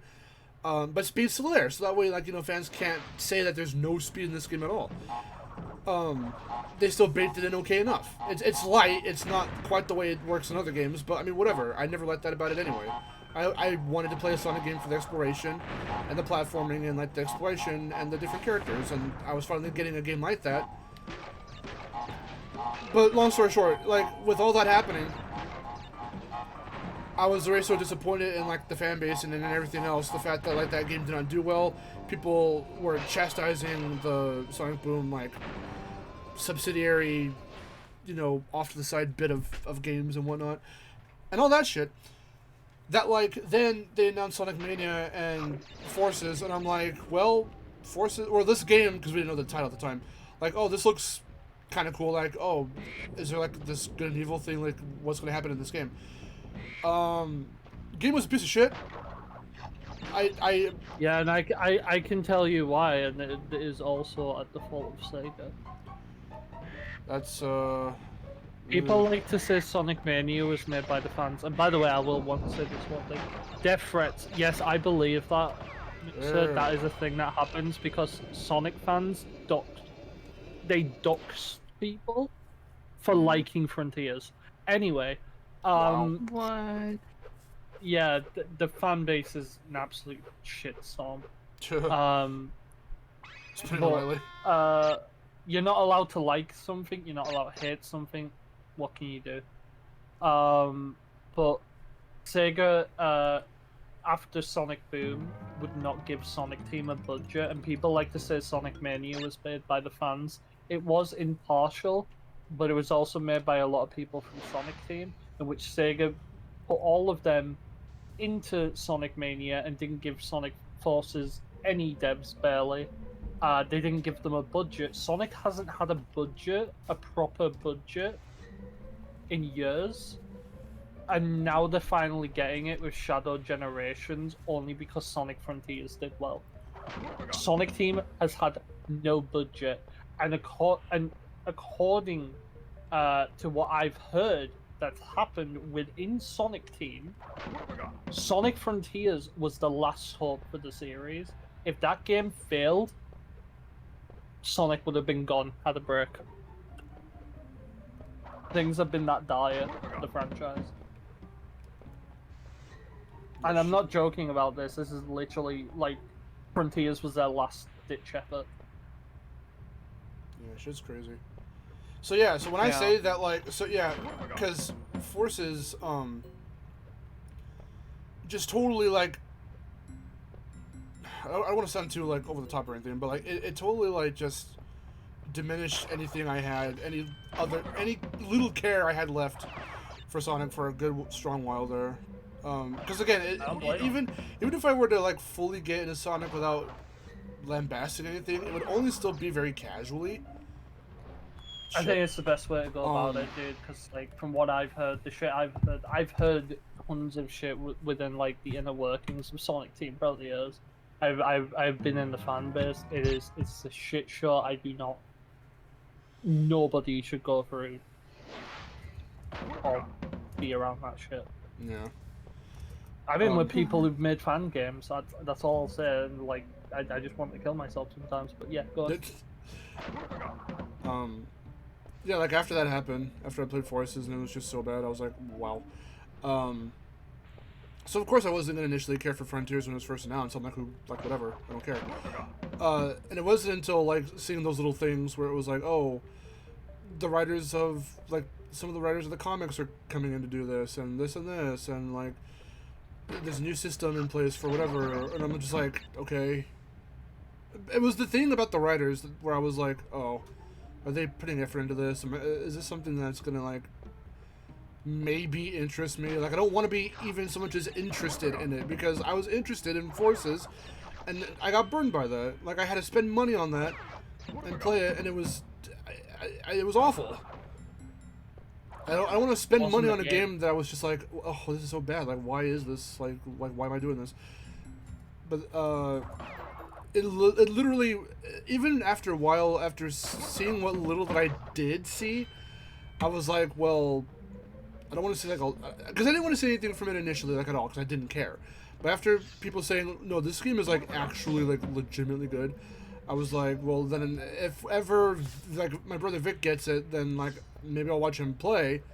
So I don't really want to see anything now because, well, if I'm gonna watch him play, then whatever. And I stayed away from most of the gameplay for like the longest time. It was literally not until I just happened to walk in on him playing the game at one point. He was already on the second boss, or he was getting up to it. That he was playing it blind. We had gotten it for him like last year or so for like his birthday or something. And he was already on, you know, the second island. He was getting up to the second boss, and then that was just the moment where I'm like, you know what, fuck it. Like I'm gonna. Because I'd seen some little bits, but I tried to stay away from the gameplay of Frontiers. And it wasn't until that moment, in that day, where I was like... Because I already... Oh, not only the writers and all that shit, but then... Not hearing a lot of the music, but knowing that the music was going to be like, you know, a banger, and hearing the boss fights are where it's at, and that's like the biggest highlight of the game. I'm like, well, shit, okay, whatever. And it wasn't until actually seeing one of the fights, which is the Wyvern, firsthand, blind, where I was like... Oh my god. And it was literally watching Vic play at on that random day where I was like, son of a bitch! Like they got me again! Now I want to play the game. Like how is it that I'm always trying to get away from Sonic and then it just appears that like, hey, but there's a thing that is kind of cool, it might entice you. Yeah, but you already like Sonic. I don't. That's the difference. I keep trying and I keep getting burned, so I keep saying, fuck it, I don't care. And then something else cool comes out and I'm like, god damn it. Well, now it looks cool. Now I guess I'm going to have to try this. Because I already know Vic's going to want to, because the reason also why that we have so much Sonic shit in the house anyway is because Vic is a legitimate fan as well. He has a lot of the same opinions too, though. Like, the games aren't always something for him to rag home about, but he likes the more, like, outside media. Like, he loves the comics, he loves the shows, more so the older shows, I should say, like, you know, Sat AM and crap like that. I wish I liked the shows. But didn't you say you never watched, but didn't you say you didn't watch Sat AM? I tried to watch Sat AM. Because that was actually a really good show. I know. Loads. I'll credit that. Did I not? Oh. It looks animated. It's really animated well, and the backgrounds and the music and everything's really good. I just can't get into it, sadly. Same with AOSTH. I can't get into that. I can't get into Underground. Oh, Adventures. I don't know if you really should get into that because that's an That's ADHD weird. show. Yeah. Um, Sonic X was the Underground one is- I've watched the most. Yeah, X was cool. I liked X. I watched Sonic Boom. Okay, It hold was on. fine until it became a sitcom. Pangus. And Chili dogs. Sonic Prime is Mickey Mouse Clubhouse. I've never seen. Also, it's a From. show where the comic people, right, the people who are writing the games now and the lore team, they made a whole lore team to make continuity happen because Sonic Prime is canon to the games because of fucking course it is. They basically told the people at Man of Action, because the people who made Ben 10 and all that are working on it, or did work on it, don't have this in the show because it contradicts with something that's happened in the games, and like they told them stuff like, this is what's happened in the games, please line your story up with it. They were completely ignored. Nope.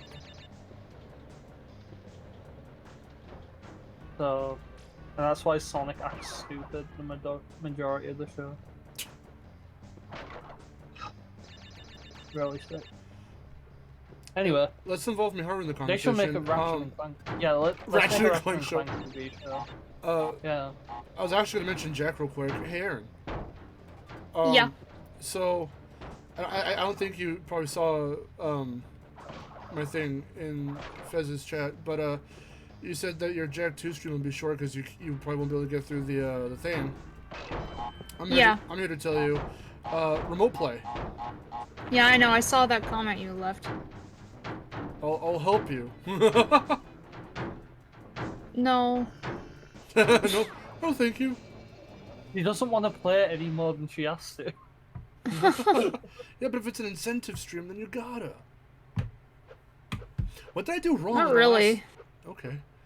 What did I do wrong on the last run of this level that I didn't get the gem? I mean, Jack X was an incentive stream, and I didn't really play much of it at all. Played as Ratchet for a bit, and that was the best part. Ratchet. Yeah.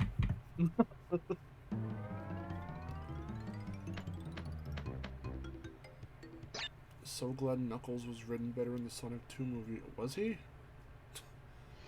Yeah, he was, compared to how they were writing him in the games.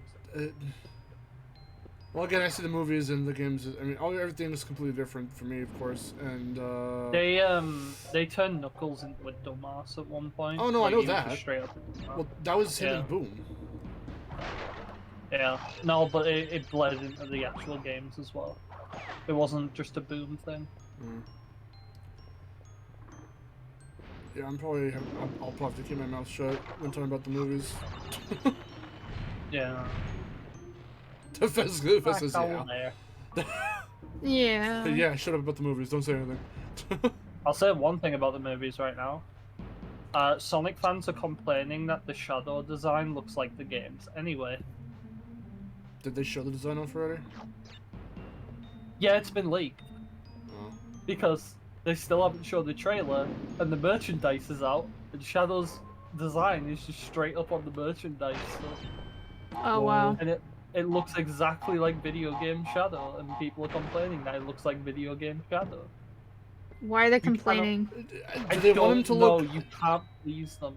Do they want him? Oh my god! Do they want him to look more in line with the awful movie designs? Sorry, again, that's just my that's where I'm. Sorry. I don't even No, think the it's movie fine. designs are bad. What? I don't talking like about? them. I don't like them. The fact that no, I wasn't gonna talk about it. Sorry. Continue. Yeah, you're right. I'd rather have the original movie design Sonic. Oh god. I'm just getting That a would've been picture fucking of this just funny. to, like, you can see this shit and go, what is wrong with this? There you go, put it in VC. But Miharu, they did use the ugly Sonic in Chip and Dale. It's a joke. Yeah, that's the thing. Uh-huh. What is wrong with this design? I don't What? Anyway, I hate this fan base. Anyway, Hey Fez, did you watch the Chip and Dale movie? I for can't Sonic? believe Shadow looks like Shadow. that's How- what- crazy. Did you watch the Absolute dumbasses. Did you watch the Chip and Dale movie for Sonic, for Ugly Sonic? Did you watch the Ugly No, I Sonic watched it for Disney, scenes? and that film upsets me not because of Sonic, but because of other reasons. The Peter Pan stuff really upsets me. I think I have to know if they I'm were probably ever gonna aware of see that. I'm probably gonna see the third Sonic movie anyway. I'm Why? gonna say it. I know you are. Why are you gonna see it? Because we saw the first two. Although I don't want to watch the Yeah. third one with you. But okay. Yeah, I was forced to watch those movies because I had to write my video. What? It was me. I No, know. I'm joking, I'm You were joking. forced to. I just kind of because I wanted to see the first one because like I wanted to see it and I did and I thought it was alright. I saw those I liked movies the first 3 one. times. I had to watch. I was forced to watch But the first then- time. Then I watched them with Vic to get his opinion because he had never seen them. And then I watched them with you because you actually wanted to see them. Well, and then I wanted to see the second one just because, you know, I was like, okay, well, you know, I liked the first one enough. Maybe I'll see the second one. I didn't like it as much. But maybe I'll like the... I don't know. Maybe I'll like the third one. All I know is it comes out 5 days before my birthday. Is it actually what did they say? Is that official or was that also leaked? That's official. December 20th, 2024. Yeah. 5 days before my birthday. Wow. 5 days before Christmas. And it's based on the Sonic game that got me into the franchise. Cool. Do you think if the original pitch and the original design and everything of how the first movie was supposed to look, No. do you think they would have ever? Well, they No. probably wouldn't No. have gotten a sequel. No. No, I'm saying, do you think they would have ever tried to follow the story? Well, not story. Would they have taken as much inspiration from all those revered games in the series? Like No. obviously, you know. No. No. And that was the original thing. They originally didn't listen to any advice that anyone gave, like Naka or anyone else. They didn't listen to anyone's advice, and that's why I was Well, like, "Why I are you wouldn't- supporting this?" Like, even To regardless. be honest, I wouldn't listen to Yuji Naka either. Well, it's not even so much as what he's done or whatever. It's the fact that it's the creator going, "Yo, maybe do He's this." not the creator. Well, whatever. Like, bye. Yeah. Well, there goes that. Naoto Yeah. Oshima is the creator of Sonic. Co-creator. I don't care what he is. Fucking, he's one of the biggest heads that people used to listen to. Sadly. But yeah, hopefully I will like the third one maybe if I watch it by myself. Don't watch him with me because I'll probably squeal. Mark, your I hate Sonic attitude kind of brings me down, so maybe that's why I didn't like the second one as much. Oh, okay. So base, like he hates I Sonic. thought you said the first one was just funny or something. I don't think it has anything to do with me. I thought it was kind of funny, and then like I don't know, I didn't even complain I that mean, much. What second are you one- on about? I told you I was... Because I knew you wanted to enjoy the fucking... You wanted to enjoy it, so instead of sullying I the know experience that- by complaining, I chose not to complain. And I just I voiced know a few you didn't things. complain. So then what are I you know telling you me? didn't complain. Your Sonic attitude is making me... It dampens my... It But it harshes my does! mellow, dude. I didn't even fucking...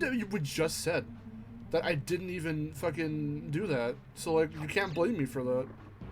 I'm not well, maybe You I'm not blaming you absolutely for are. that, but I'm blaming you for every time you bring up Sonic in a stream of yours, it's always ranting. Hello, So we've much got ranting. another purple boy here who loves the fucking games and loves to pretend he hates them. I can't I'm escape sorry. it even if I wanted to. I can't escape it. I'm No. Yeah, but so Fez is sorry. different because he loves Sonic and hates it at the same time. Yeah. Yeah, I am the realest Sonic fan you will ever meet. You can't deny that. I am. He I hates hate it so the much that he franchise, loves I it. love it. Yeah. he loves it so much he hates it. Yeah. Exactly. That's true. True I am the feelings. I am the realest fan you'll ever meet. I'll be in the theater in Sonic 3 hugging when Maria gets shot. It's gonna be Hugging. sick. I'll be like, yo! Yo, they killed a child! But if you do want, I mean, if you do want to watch it, which you probably don't, I know, you don't want to watch it. You don't even need to watch it because you don't have to write another review or whatever. So Don't watch it. Watch Mario Bros. 2 when it comes out. Oh, I'm definitely gonna watch the next Mario movie. Yeah. They're saying it's not another Mario movie though. Like they're saying it's No, expanding the world of Mario. Yeah, I'm they're saying it's gonna. If it's gonna be, well, why would they say it's a Mario movie without being a Mario movie? It's still gonna be a Mario movie, but instead of like, where we're going next, I think it's more of like, let's have some time to focus on fleshing out more of the worlds and everything. Now I'll tell you what it is. It's Yoshi's Island. Yoshi's Island. And so it's a prequel. Yeah, because then you've still got Mario. Yeah, it's a sniveling little baby. Yeah. I don't want that. Chris Pratt as We had that. baby Mario. Absolutely not. We already had a flashback of that in the first movie. And it was fine. I remember even going to the theater like, oh my god, like Baby Mario and Luigi. Like, that thankfully wasn't leaked or anything. Where's baby Wario? Where's Wario? I They'll probably put also Wario in the thought next one. that the Mario movie was good, but I didn't think it was a masterpiece. I never said it was a masterpiece. However, I never will said you say- said that. I will say it's the best video game movie adaptation we've ever had of anything. Okay, well, as long as you think that over, you know, thinking Ratchet's a good one. Ratchet was before the Mario movie. For me. For you. Obviously, Well, no one for agrees me, with me. That's why I have to say for me. I'm not trying to say it as if Well, it is you fact, say- because it's so totally not. And I know that. The best Where am I going? video game movie is Twisted Metal, the TV show on Peacock. That's not a movie. It is to me. It is to me.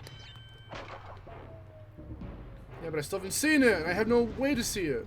So I don't have no fucking Apple, whatever it's on, access. Is Amy gonna be in Sonic 3? See, How could this she is the not? problem, right? They've not announced her, but the director's like, oh, we're sticking very close to Sonic Adventure 2. There is a pivotal point in Sonic Adventure 2's story where Amy is like a crucial like reason for why Shadow changes at the end. And if you're saying that's that why everybody got pissed at Yeah. Sonic X because of Chris.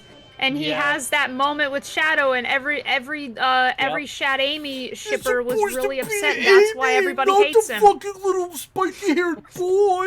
well, see, Not the reason it anime was- boy. The reason it was supposed to be Amy is like there's like an ongoing joke throughout Sonic Adventure 2, like that Sonic and Tails don't like. Amy just tags along with them, and they just leave her behind all the time. And she like, they don't really show it too well, but like, if you've played it as much as I have, you'll start to notice these things. Yeah, Where yeah. All the Amy is boys starting always to feel go. useless. The boys go, back off, bitch, and then she's like, Kinda. Kinda. She's like kind of feeling useless. Like everything's going to shit. Like everyone's doing their best to help out, and she's just stood there. And that moment with Shadow is essentially like her kind of trying to help out in her own way, and like, you know, look at all these lives actually they need. talking to him. Yeah. I thought, well, no, like Chris, I'm pretty sure he is hated just in general, but like that's a lot Yes. of lives you don't need. It just, I remember hearing that most people were just upset about that because he's supposed to have that with fucking Amy, and all the Shad Amy shippers were just angry. I don't understand Shad Amy. That confuses me so much. Best video game movie adaptation, Super Mario Brothers 93. Listen, that movie is so far removed from anything Mario that, like, retroactively, I think people can finally enjoy it. Monkey. A monkey, ba-bomb. Like, that movie is so A fucking. monkey. That movie is so funny, and it's so like bad and how like cheesy and whatever it is, and how like the acting's not that great. That like it makes it fun to watch because like it's one of those ironic watches. Where it's just funny and it's a guilty pleasure. They should parody it in the next Mario movie. I genuinely thought they were going to in the first one. I thought there was a part in the hold on, if I can find it. There was in that teaser poster. People thought that there Mark, was. can we watch Mortal Kombat? Oh yeah, Annihilation. Have we not done that? I've never You need to watched that. Annihilation. You need to. It's so bad. Oh. I want to watch Mortal Kombat. We need to watch both of them. I'll watch both of them with you. Okay. I genuinely really love the first movie, the first Mortal Kombat. It's so fucking, it's so good in that it's also silly and not that great, but I still love it for it. Like it's such a guilty pleasure. Yo, guys, off I'm gonna topic, see if I can find it anywhere. I need to show you guys this custom-made plush. Show us the custom-made plush. Where the fuck is? I thought there was like a poster in the poster that showed like what looked like a blurry little like blue M, and I thought it was like them parodying the poster of the original Mario movie, but I don't see it here. I was gonna show it to everyone, but I don't see it here. So that's odd. Oh god, Cortex. Oh, I found it. It's on Max. We could totally watch it. Oh yeah, most of the Mortal Kombat stuff's on I wish I had HBO Max. But they still haven't released it. Oh my god, they... I mean, that's a... Okay, you know what? I shouldn't... I'll say this. I don't want to... If people really care, and see, I'm not that much of an asshole because I'm not going to just start saying, ooh... I'm not going to say much of what I'm looking at. I know you dropped it earlier in the chat. The fucking fat, it's so funny how, yeah, his eyes are like the eyes. Well, sort of. Oh, yeah. They match more. Wait, Annihilation isn't on here though. It's not? No, I can't find that's it. Cringe. That's kind of cringe. Why did they do that? I thought it was. Oh, you know what? I'm looking at it now. Actually, no, he does have that very like movie look. There's some part of it. There's some of it in there, I guess. I don't know. Anyway, back to the game. I just want to see a girl get shot in cinemas.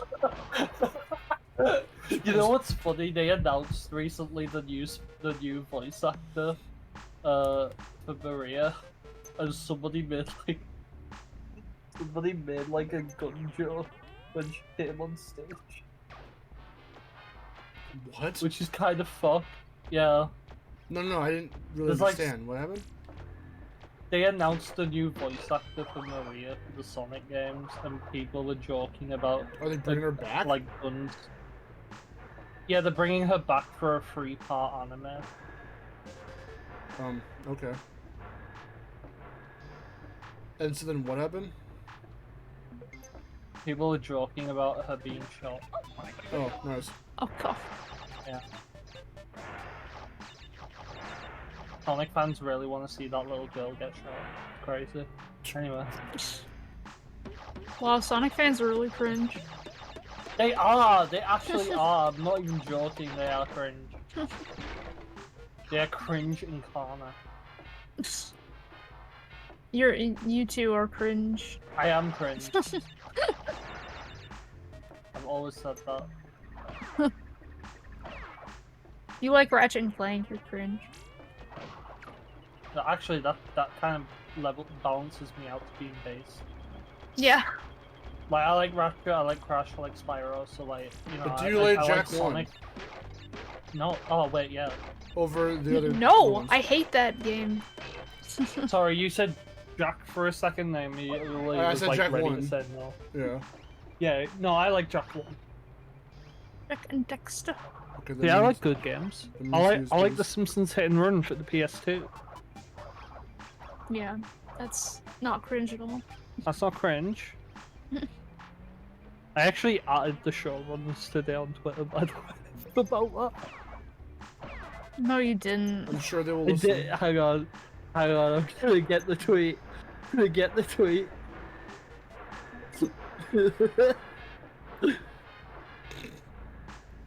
There you go. He's so proud of himself. Yeah, He's yeah. like, woohoo!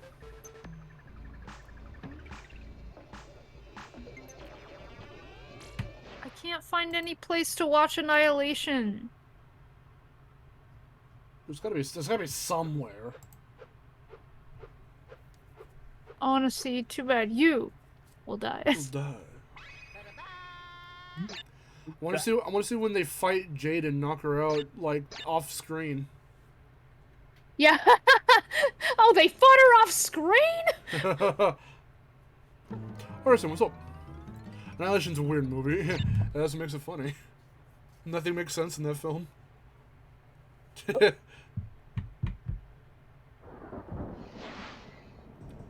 Yeah, I added all the showrunners, and it's a meme of like the Thanos like sitting down at the end of Infinity War.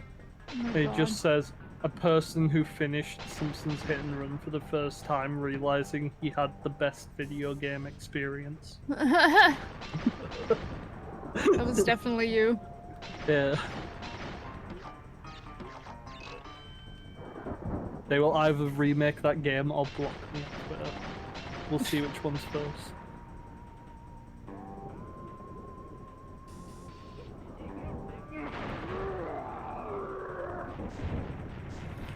Did Brio know that would turn him into a monster? Or did he was like, last ditch effort, and then he could have killed himself? Simpsons Hit and Run isn't that hard, but I have to warn people that it can get challenging. Because if they go in and think it's like easy for the entire thing, then they're gonna be in for a surprise by level 6 or 5. Okay, I found it. We could totally watch it. Nice. We'll have to make a Yay. little marathon out of it. Yeah. I haven't watched either Mortal Kombat movies, but one day I will. There's also the 2021 film, which wasn't that bad. Found something a little more, They're making a sequel where Johnny yeah. Cage is played by Billy Butcher from The Boys. You can also watch Mortal Kombat Legacy, which was a cool fan show. Nice. They had 2 seasons. I have not seen the second season. I've only ever seen the first season.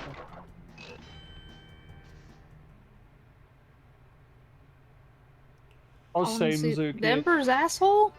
No! Oh. Fuck. I've 100%ed the game on stream.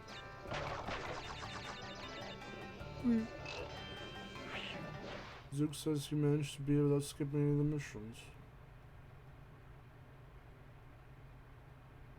I remember the 100% stream of Hit and Run because that's where, in front of my friend who works on the Patrick Star Show, on Simperad, Oh.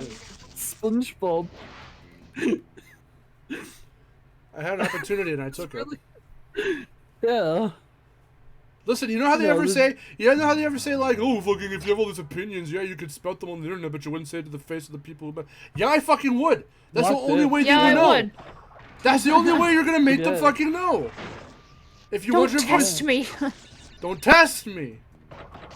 And that's not to say I'm gonna be mean or anything, because I was not mean. I was just like, how do I'm gonna word this in a way where it's not. I wasn't even talking about the show that he boarded for. I was just talking about SpongeBob in general. Yeah, I know. I just find it funny. That's all. I'm not being mean about it. Yeah, no, but I'm just I was like, like, wow. I'm like, if you think I'm just gonna like shut up about it, like, no, if there's not that he's not that he can do anything about it necessarily, but like, you know, because that's not up to him. But it's like, if anyone provides me opportunity to talk to devs about a game that like I'm playing or I'm working on or whatever, or playing that they were working on or whatever, then I will take that shot to be like, hey, hi, like, so I've got opinions, this, blah blah blah. If it's a game or if it's like a fucking show or whatever, or a movie even or something, it's a golden ass opportunity.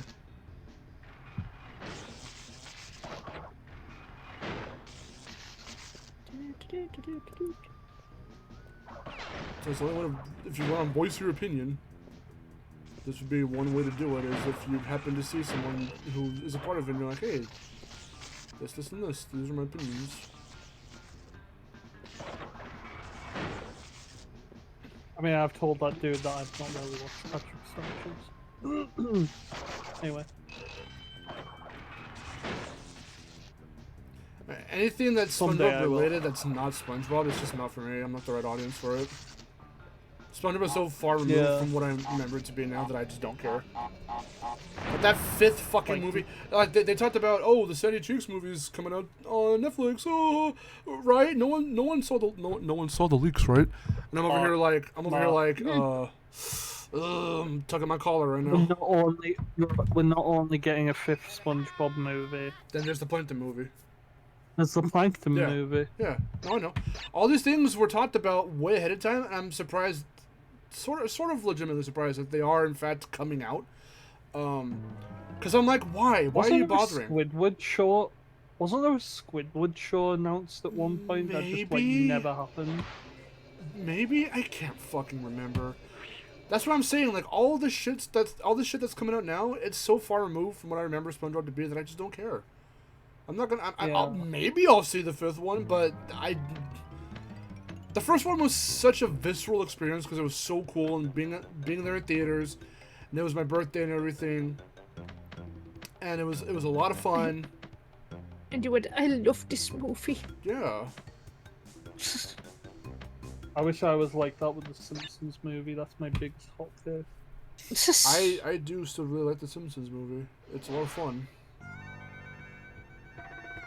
Bez played a hit and run and he went, I love this game. Yeah, no, seriously, that was me. As a kid, I was like, I love the game.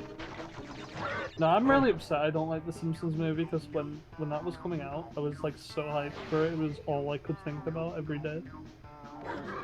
And I watched it. And then you watched it? What am I? Yep. You said, I love this movie, and then you watched it and you hated it. Yeah. Well, it was because like I wanted a Simpsons movie for years, and when I finally got it and watched it when I came out, I was like, Okay, okay. so It didn't help that the theater I went to fucking spoilt the plot of the movie before it like showed on screens. What? Why would anyone Wow. do They were like, the Simpsons movie. This is about Homer polluting the town. And I'm like, that? You're like, like why would you say that? So what were you wanting the movie to be? I don't know. So then why were you disappointed? Like I don't understand. I just think the pacing was off. Okay. I don't know, I can't compare it to anything. I feel like Who Shot Mr. Burns is a better. I don't know. I honestly do. I think Who Shot Mr. Burns would have been a better movie.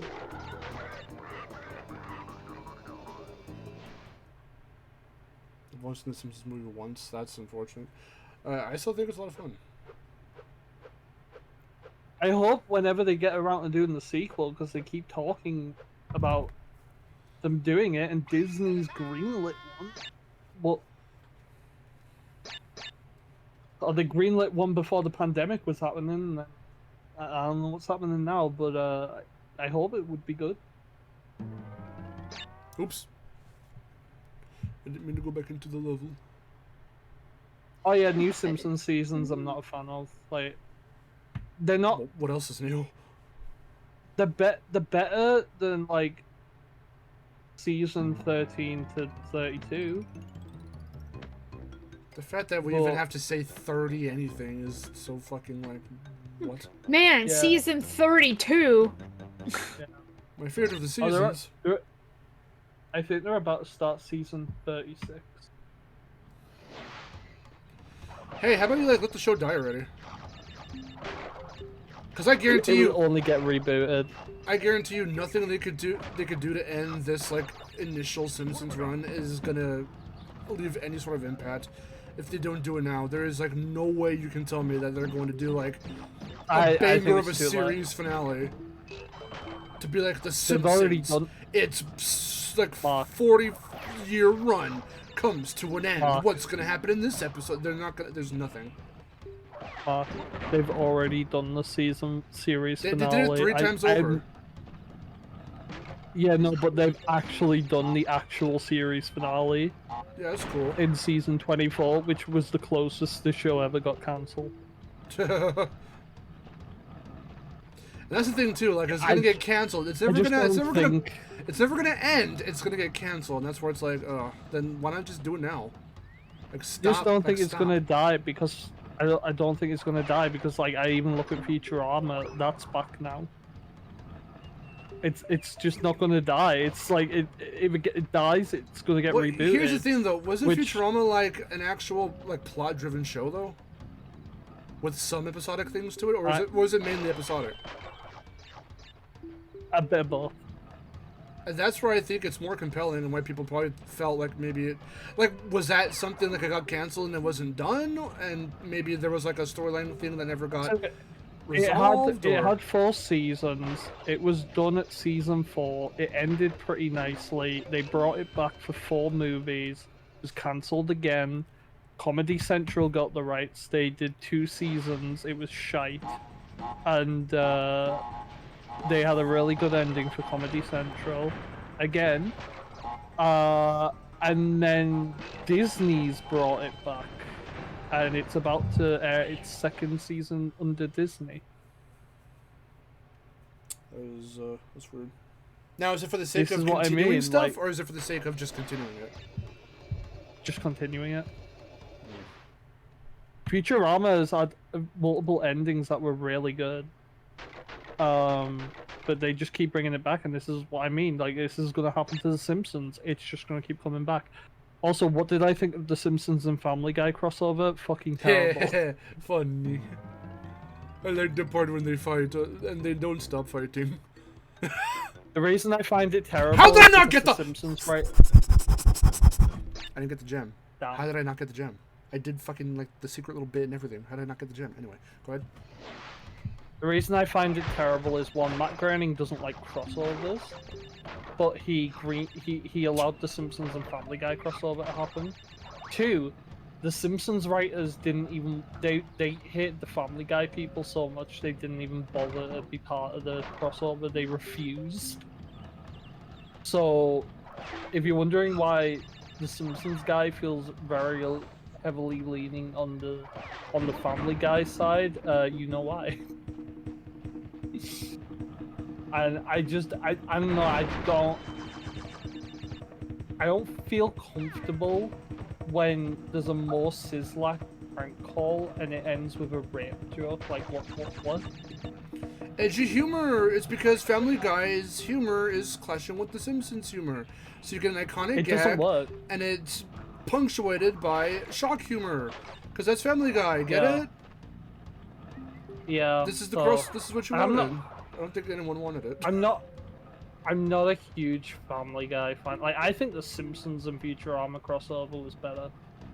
Family but, Guy can have some funny moments sometimes. yeah. Like, well, rather funny jokes, I should say. Maybe, maybe. But like, Yeah. that show is so fucking overrated. I never found it like the show funny. I found some jokes funny, or like some reactionary type jokes funny. It feels like a show that's good for like YouTube. Well, it not is. YouTube, That's like, why. Twitter clip. Oh. Well, it is. No, but for YouTube, All of that. Yeah. no, you're absolutely right. Anything I've ever seen, the reason why I even say, why did I get it that time? The reason why I say, good clips or good moment, or again, like funny jokes, is because most of the shit that I have watched has come from YouTube, from Family Guy. I have never actually. I think the only episode I've ever actually sat down to watch for Family Guy was like the first episode, like the pilot. That's like it. Yeah. And it's like, okay, well, it's Also, whatever. apologies if I'm speaking too much about stupid cartoons. No, this is what we do. We talk about cartoons. Hey, Aaron, what cartoons do you like? She-Ra season 5. They rushed the romance anyway. Oh, did they? They absolutely did. It was a slow run for the majority of like the show of like, oh, you get some insight whenever Catra's talking about Adora sometimes that maybe they liked each other more than just friends, and then it's not until like a bunch of shit happens, you know, character growth and whatever and things and this and that by like season 4 they're like, okay, well maybe there's something there, and then by season 5 we know there's something there now, but they like almost exclusively, like, it's like the rest of the plot of all the other shit happening is rushed so that way Adora and Catra can actually come back together and then they can be together. That's how it kind of felt. I think, is she AFK? Aaron? You might be. I'm sorry, I spoke too much about... I always feel bad about talking about cartoons too much. Don't, because cartoons are fun to talk about, even if it's controversial. Who would have guessed the animator talks about cartoons? Simpsons humor is more sophisticated than Family Guy, I agree. That's just me though.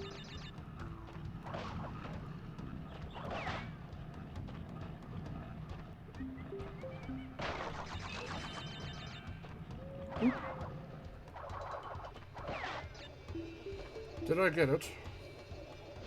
They do put more effort into the Simpsons writing. Like that one time Homer chased a dog with a puffy tail. That's the funniest shit I've ever seen. And I'm assuming too, when everyone says Simpsons, they're talking about like earlier Simpsons. Yeah, I imagine. Yeah. There was a period with the Simpsons where they just started to be a bit edgy, like Family Guy for some reason. Didn't really go I well. guess because Family Guy was so popular when it was in its prime. If I guess it had a prime that like everyone else felt the need to be like, okay, I guess we can kind of, again, when a thing, it doesn't matter what it is in video games or in movies or shows, when one thing does something that's fucking awesome or it just happens to stick and it gets really popular, everyone else at one point or another may try to emulate it in some degree. That's why we have battle royales everywhere at one point in gaming. Yeah, that's why shooters, that's why platformers, you know, in the 90s and early 2000s were a thing, and then in the mid 2000s to late, you know, 2010, well, more so like since then, we've had shooters, and now there's a bunch of battle royales, way more multiplayer games that are just focused on being weird and funny, because Lethal Company and all those types of games were really popular. Still like weirds me out when I play Fortnite and I just see a Lethal Company employee in the game. Hi, you're back. Oh, we were talking about Shiro for 2 minutes. Oh, what did you say? The romance in season 5 was rushed. It was, yes. Yeah, see? I had to explain to him like what was going on. I've never watched anything He-Man related in my life. You should. It's pretty good. That was how we after we'd met and we did our little crossovers to like, you know, start hanging out. We then were like, hey, let's like watch stuff together. And she was like, have you ever seen He-Man? And I was like, no. And so that's what we started watching. That was like the first thing we started watching together was He-Man. The 2000X show. Yeah, well, I wanna kind of. I need to watch more shows in general. Like lately, I've been so like I've been doing a lot of the streams and playing a lot of games, but I've not really watched too much like cartoons as of late. And I probably should do that if I'm a, you know, I keep saying it, but I'm an animator, so it's like I should be on top of watching things. But I don't know, man. There hasn't been a show that's like caught my eye in a while, which is upsetting me. Well, I'm sure you've watched plenty of it before, but definitely watch as much as you can of Gumball. I love Gumball. Yeah, it's like the best modern show, in my opinion. It's my favorite modern Cartoon Network show ever. Like, modern day Cartoon Network Gumball is like my jam. There's like another season and like a movie coming out, so I'm really excited. That I can't wait. He's technically Hanna-Barbera. Really? Yeah, they've rebranded Cartoon Network Studios Europe into Hanna-Barbera Studios. and Gumball's under the Hanna-Barbera banner now, and that's they're so bringing weird. back Powerpuff Girls under that banner, and Foster's Home for Imaginary Friends, where That- Blue is going to be a teacher, which is, I don't know about that. Okay. Oh, well, that's interesting. Yeah, like the Foster's Home reboot's going to be like a younger demographic type show where it's like these preschool like imaginary friends, and Blue is like their teacher. That's weird. Yeah, what's the new Powerpuff Girls gonna be like? It's supposed to be like a sequel to the original show. Craig McCracken is back for it, and it's going to be a more serialized take on Powerpuff Girls, but it is a sequel to the original Powerpuff Girls. Okay. So it's not gonna be a So I'm 2016 show, very is what you're saying. excited. Yeah, it's not nothing like that. And like I said, Craig McCracken's part of it, so that's already like you've got the original creator on board. Hell yeah! And Gendy's back at Cartoon Network as well now, who also had a hand in Powerpuff Girls.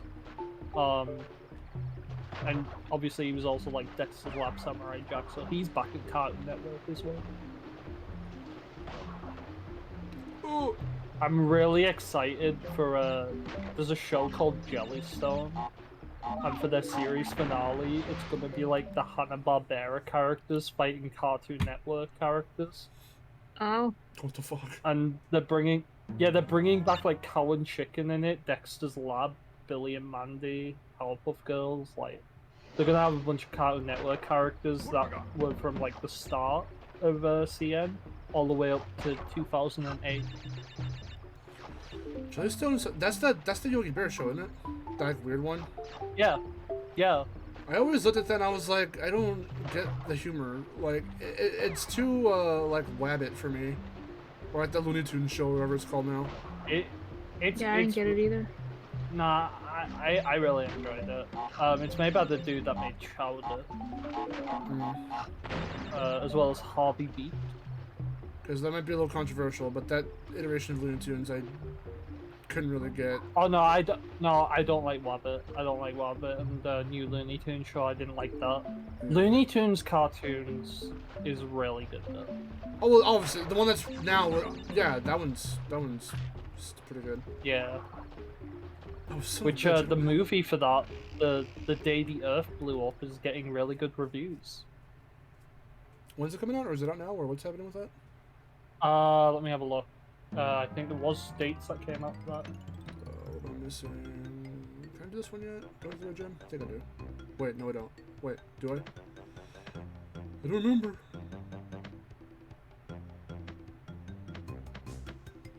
Which gems do I have? Which fucking color gems do I have? Oh, I got the Germany release date. That's not what I want. Red's out. Red, yellow, so I can do this. Oh, I'm getting all my levels mixed up. Apparently they have still yet to announce the American release date, but it's out in Germany on August 1st this year. So Oh. Colding? What's up? Is this a semi-professional playthrough? What do you mean semi? Well, it was a casual playthrough until I decided I was going to 100% the game. So now we've already we haven't beaten Cortex yet because that's going to take us back to the But to you, a casual playthrough is 100%ing it. well, up until Fumbling in the Dark, but I mean, yeah. Well, it is for me. same thing with Spyro. I cannot go. I can't play Spyro 1 without 120%ing it. And that's casual. Mark Man. is a veteran. He's been playing this My entire life. It's my first game I ever forever. played. Like me. I mean, I'll still fuck up every so often, but if I do, it's because I'm just not paying attention or whatever. I don't remember ever first playing Crash Bandicoot. I've just always played. The same. Like, it might not even be my first game, but I'm assuming it is because my earliest memories of being alive and doing things were of me playing this game. Apparently it was mine. Along with like Tekken and Spyro and Pac-Man World and Rayman. I could have sworn my first game was Rugrats Search for a Car, but apparently it's Crash Bandicoot.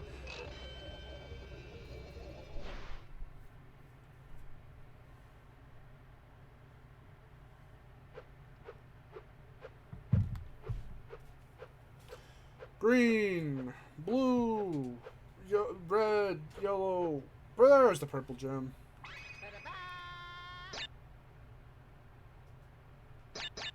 Now I'm trying to. Oh, someone asked me way earlier, and I forgot who it was. If this was on emulator or hardware. This is emulated. It's just better quality and all that. Oh.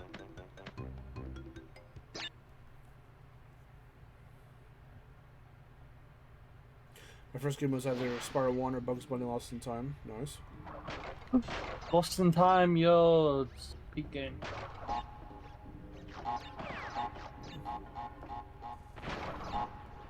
That is legitimately a good Looney Tunes game.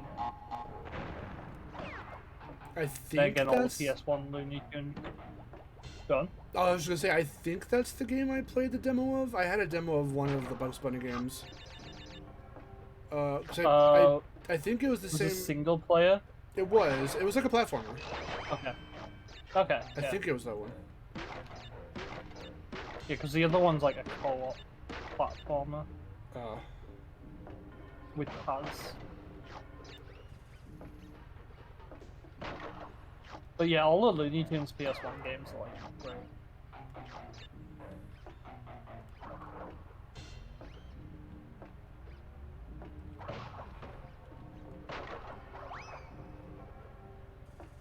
Need to play Lost in Time again on stream, so I never fully beat it.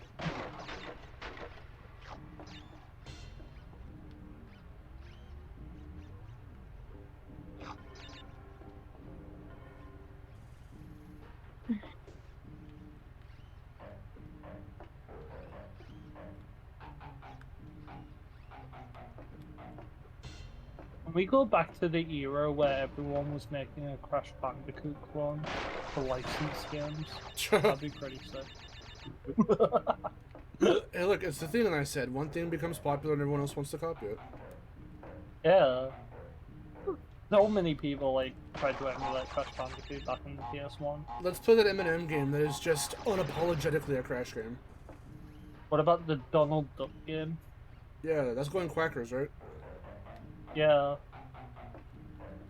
The only Like, straight up license... just Crash Bandicoot. The only licensed Crash clone I ever played was, and I don't even own it, I rented it when I was a kid, was, Cyber Chase. Oh god, yeah. There was also Lilo and Stitch Trouble in Paradise, Yes. where one of Stitch's moves is he just straight up does the spin. yeah, I remember that. How come Spyro doesn't get as much clones? Spyro deserves to be just influential.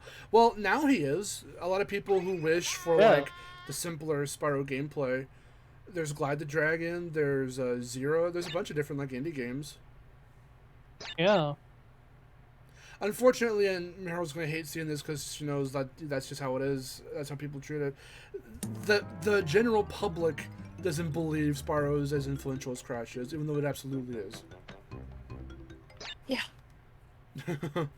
I also just think the reason why Crash was Hold on. getting clones was because of how easy these games were to develop compared to Spyro. Because they were smaller scale. Yeah.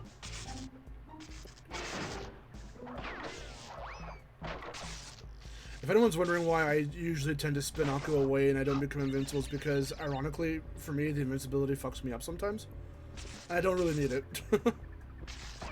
Yeah, Maharu is part of the Glide game. Yeah, she's in there too. Kind of funny the amount of people I know who are in that game.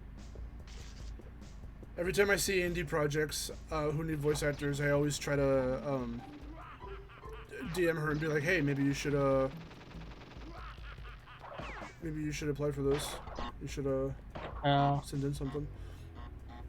And there was a game that we just found recently, and I was like, oh, if they need voice actors, maybe you should hit them up. So I think with her being in Glide, it might give her a hell of a lot more credence now to end up becoming, or to end up in other stuff now, which I'm very excited for, like in other games and everything.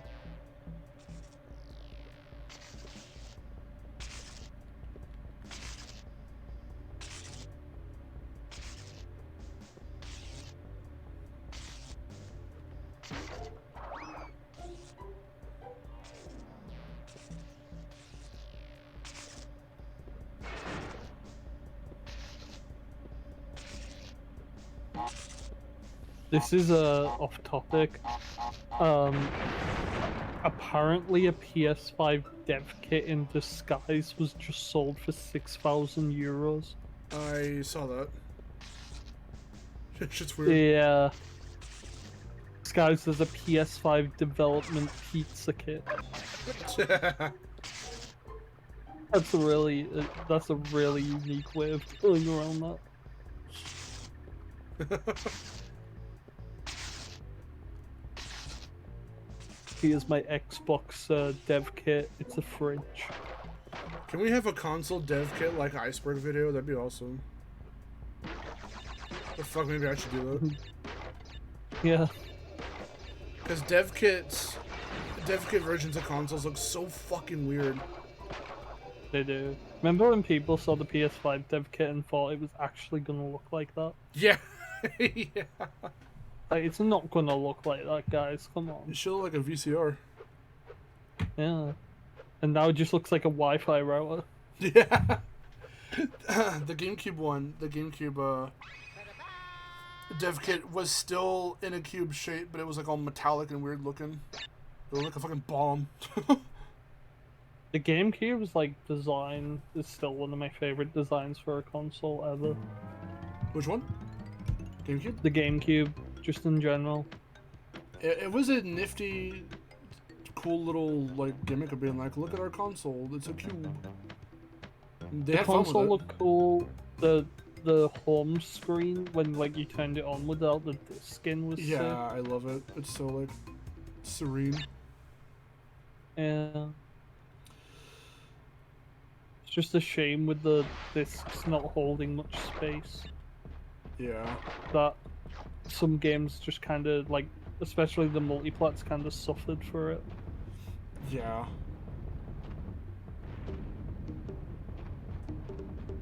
GameCube had a handle. How many systems had that, right? Yeah, you could take it wherever. I saw a picture recently. It was like, Switch is the first portable console, and it says me, an intellectual, and it's the fucking, it's like a stock image of someone holding a GameCube by the handle. I love the GameCube. I love it too. I'm glad it was my first Nintendo like home console. My first Nintendo console was a Game Boy Advance SP, but my first home console was the GameCube. My first console was an NES, but it was more so my parents. That makes sense. My sister had a Game Boy that I didn't really play on much. But my first actual Nintendo console was a Game Boy Color. I got a Game Boy Advance SP. Then I went on to like getting the GameCube, and yeah. Now I have pretty much all the consoles except the SNES. Oh yeah, you definitely have to get a SNES. I have all the Nintendo consoles. At least the ones that matter. I don't have a Virtual Boy, but why do I want that? Yeah. All Sega consoles as well, except the Master System.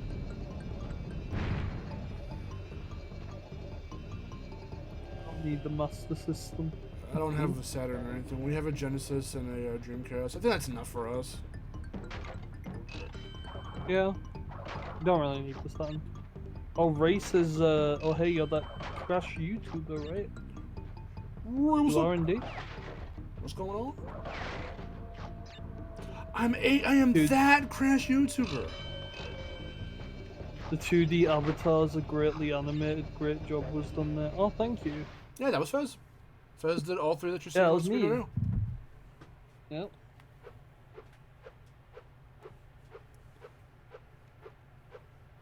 My first handheld was the Game Boy Pocket. Holy shit. My first gaming console was a PlayStation. Nice. My first game console was PlayStation. I don't remember ever getting it. It was just always there in my life. Yeah, same. The one that I played on was my mom's. We still own it. We still have it. It doesn't work as well anymore because it's so old, but I'm never giving it away. Yeah. I think that's why I love PlayStation more than, like... I don't want to say I'm, like, a console wars guy. I do not give a shit about what console people play on or, like, who's doing good at what. But I will say I have, like, a deep connection with PlayStation, and I feel like it's even better for me because I started with the very first console. Yeah. I mean, we were the ripe age for that, like... And you slightly more so because you're a little bit older than me. So, like, the fact that we started with PS1... there was so much... There's a box up there, isn't there?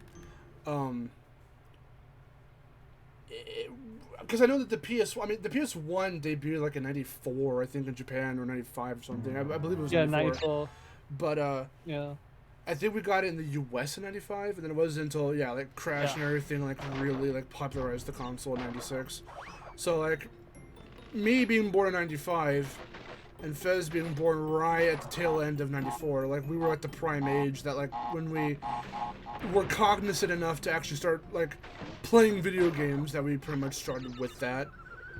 Like, I couldn't ask for a better game to get me into video games. Like, Crash 1 is just so fucking good. Oh, yeah, same. Oh, there was not a crate up there. I remember I only found out there was a PS2 because there was kids at school talking about a PS2. Yeah, that's awesome. That was, Hearing like, childhood before whispers on the internet. playground. Yeah. Playground speak. That was before the internet was, like, really a thing everyone had. Yeah, I still remember having, that EGM magazine with, like, the Wii, with, like, Smash Brothers Brawl and everything. And I took it to school, and, like, we were all looking through it. Like, those were the days.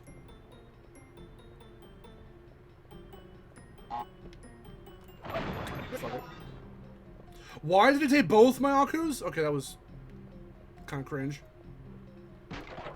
I said fuck it because I had two, so I was like, okay, it'll take one, and then I'll still have one. Not so. That was weird. At least I get him back. What have I got? I did have two, right, chat? I'm pretty sure I did.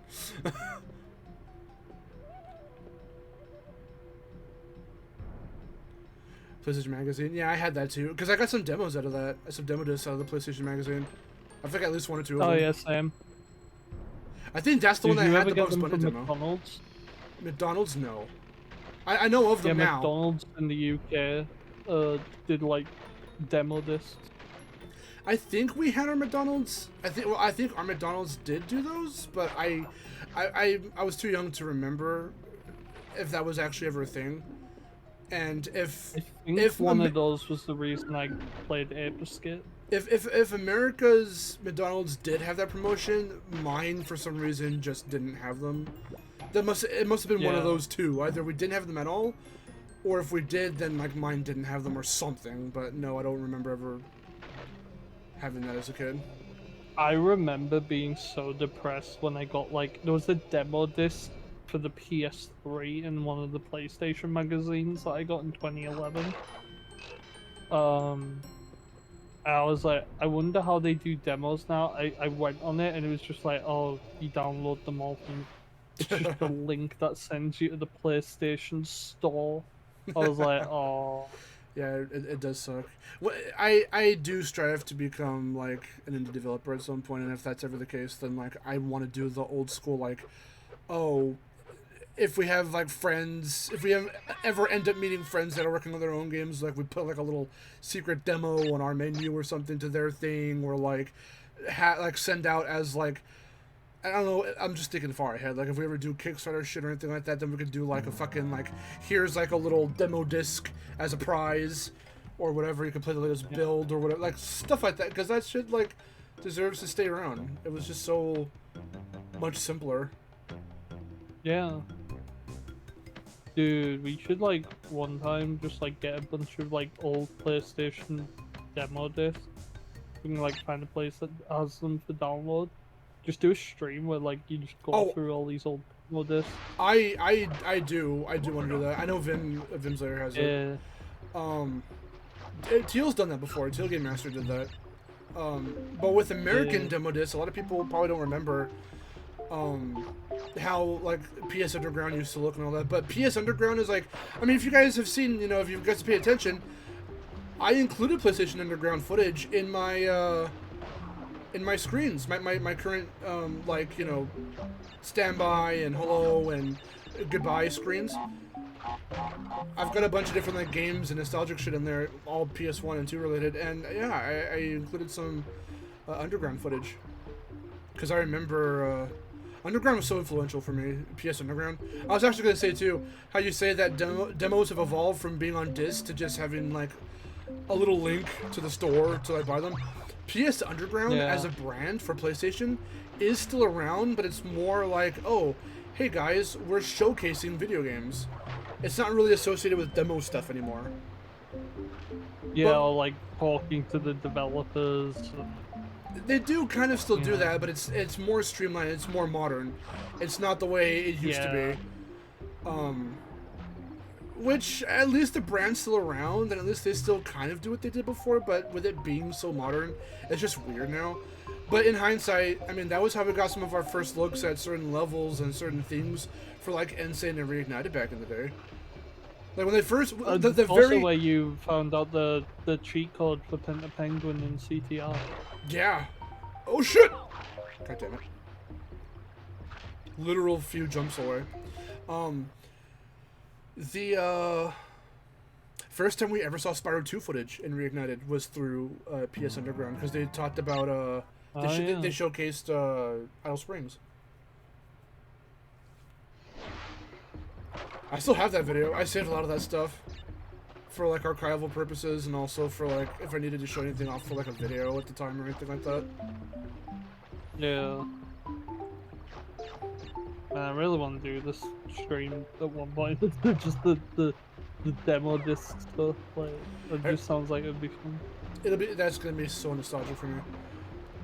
Yeah. Especially so too because I still use some of the PS Underground music as well. Yeah. For some of my music. Some of my stream music. Yeah. I think your guys's demos are different from ours, but I'm sure the music is like still of that quality, like that like 90s quality. It's very techno, if I remember correctly. Yeah, ours, you know, being American, was more like kind of heavy metal inspired, or kind of like Surfer Dude, with some rock elements to it. So maybe you could mix in with that, like if you ever like look into these old demo discs, maybe you could like mix it in with some like UK or European. Yeah, I've never really paid attention to those. I don't know how they like.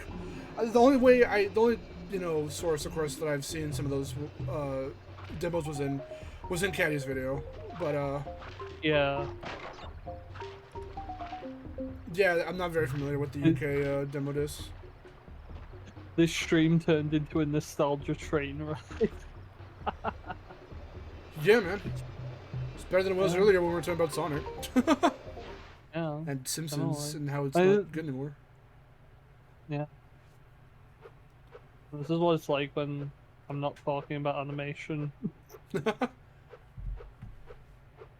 Nah, joke, but like, I like talking about PlayStation with Mark because like there's barely anyone I can talk to who like has a fondness for PlayStation as much as I do.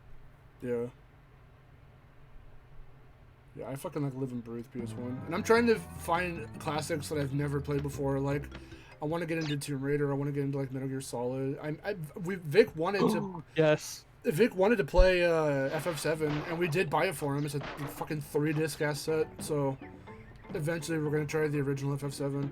I want to get Remake just because it's more of a combat RPG. I love Remake. Than a turn-based RPG, and I prefer combat over turn-based. So I may get FF7 Remake, but I am still curious for the sake of, again, it being so iconic and nostalgic. I am curious to actually try the original FF7. I just can't play the original, sadly. Like, I have it, I just can't play it. Yeah. Oh, I played Pandemonium not too long ago, and that was pretty interesting. It's an interesting platformer. It was pretty fun. I want to play that at some point. Wasn't that like one of Toys for Bob's like first games? I think it was their first game. Hang on, let me have a look. Also, sorry for the yawn there, it is like 10:30 at night. We're almost done with the stream. Let me have a look. Oh no, Pandemonium was their 4th game. Their first game was Star Control for the Sega Genesis. Oh, of course it was, because that's where the weird ass, like... You remember the old Toys for Bob logo music? Not the music. The one that sounded like it's got Hanna-Barbera. I made an animation based around it. I do not remember that. It sounded like penis music. What the fuck? Okay, now I really don't remember that. Are you... What the hell? Oh my god, I'm gonna have to show you it. I don't remember like, Toys for Bob's old logos. I never knew they existed until Skylanders. All I will say is it's like bouncy penis music with Scooby-Doo going, oh? Bouncy penis. Yeah. But it was in a game called Star Control, apparently. That's funny. It's really funny music. What was the first game to feature their like little robot mascot that they turned into a skin for Geary and Atrophield? Oh, that's Beanox. Oh yeah. Okay, sorry, I was saying it wrong. I think that would have been the B movie, because I think Beanox's first game was the B movie. Yeah. Please don't tell me they were named Beanox specifically because they were working on the B movie game. That'd be a little weird. I mean, it's really funny that their first game was the B movie game.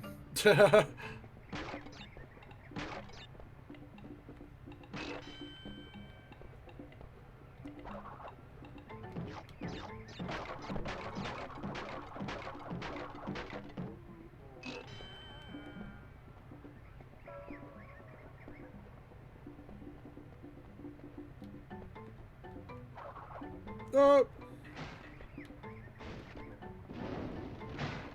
Yeah, their first game was B movie.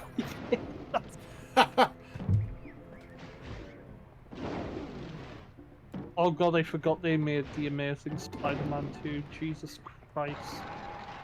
Oh.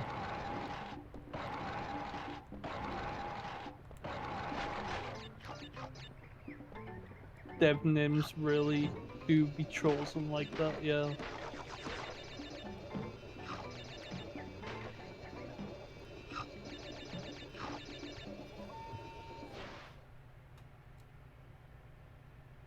So wild to me that Beanox went from Amazing Spider-Man 2 to like Crash Team Racing Nitro Fuel. Like, how? It's always so funny. Dude, the guys that did Bubsy went on to do like what, Days Gone or whatever. Yeah. And It's then like- Uncharted Golden Abyss. Yeah. So like, yeah, it's really, really crazy.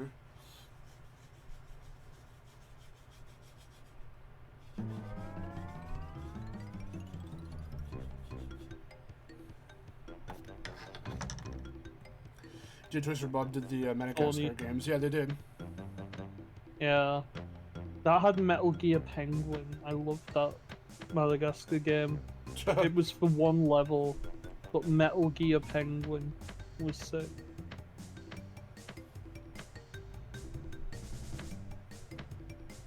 Oh god, are we really here? All we have left is this? Oh god, here we go. Oh yeah, there's a Bubsy collection happening. Yeah. I'm tempted to buy it. Don't. I know I should. Why would you subject yourself to that horror? I don't know, I beat the first 2 Bubsy games. Okay, but Bubsy 3D is included in this one. Okay. Hey kids, ready to see how the lives I collected, like, diminish heavily? Yes, I'm ready. I've got the popcorn.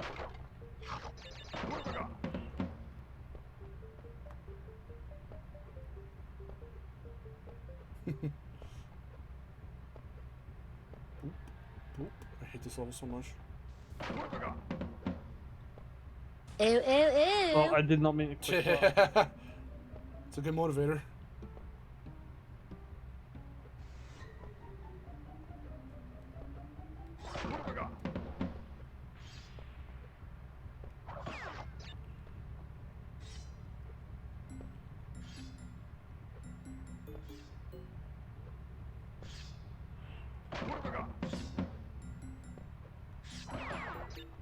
You can do it.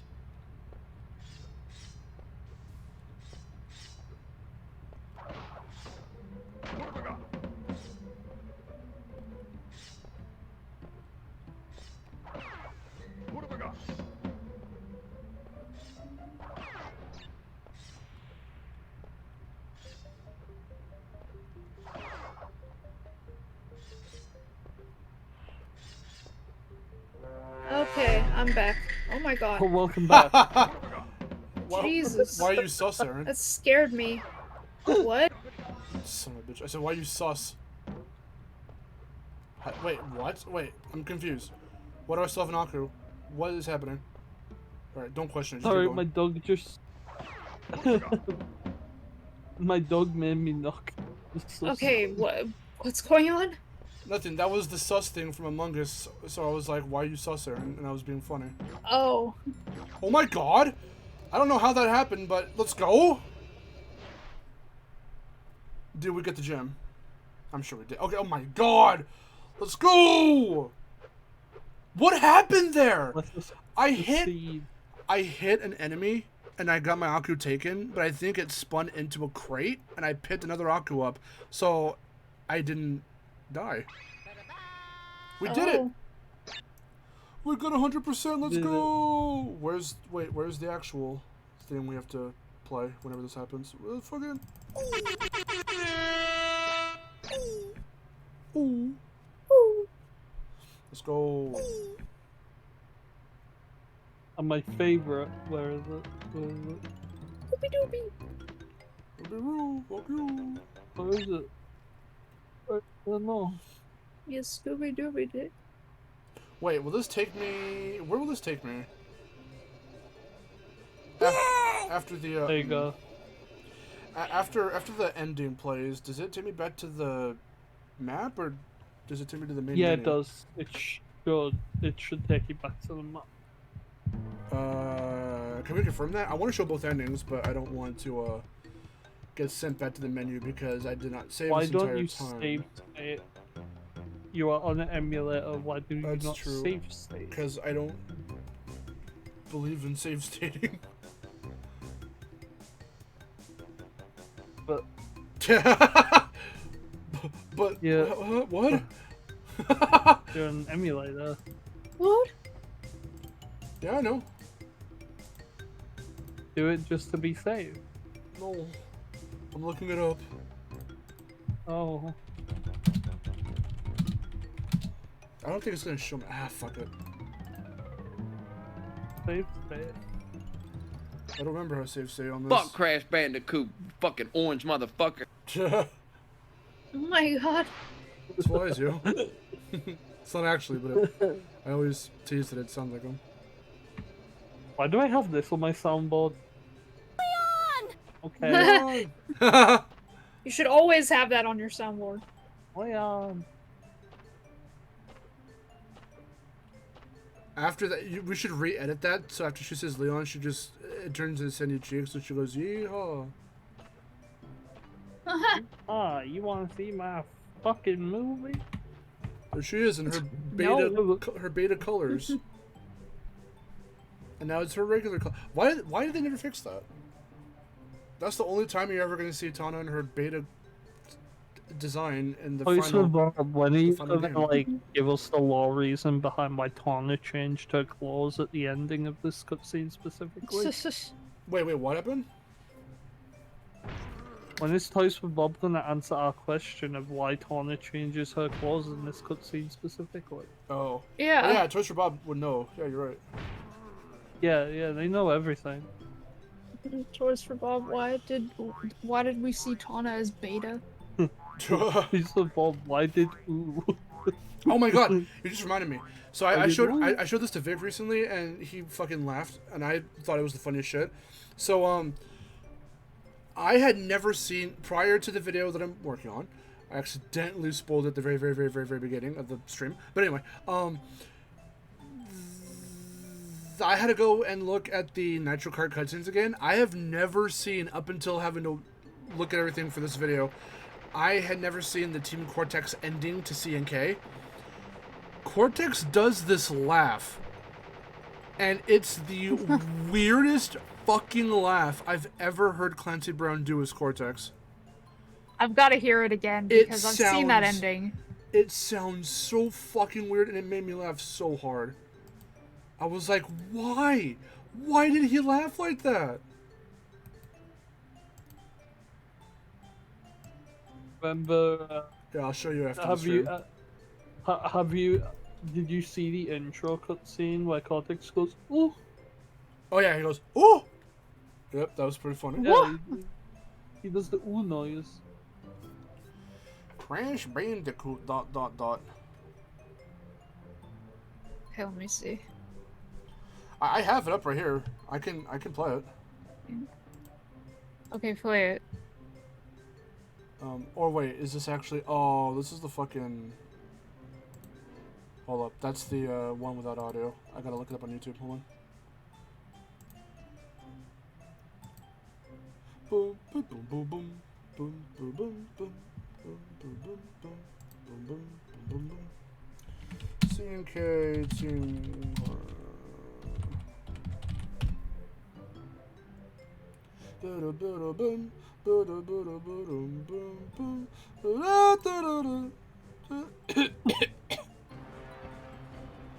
Yeah.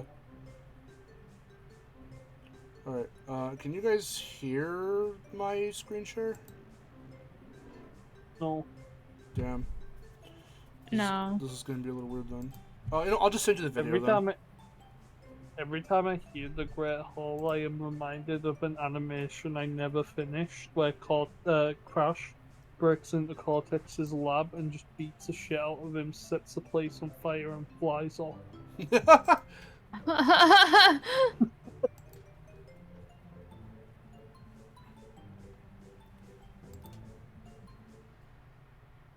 Okay, what's happening? Why is this stuck? I want to see that animation. I probably still have the animatic somewhere. It does take me to the fucking... Oh. God damn it. I made a severe lapse in my judgment. Alright, guess what we're gonna do now? Actually, wait, I can just load. What am I talking about?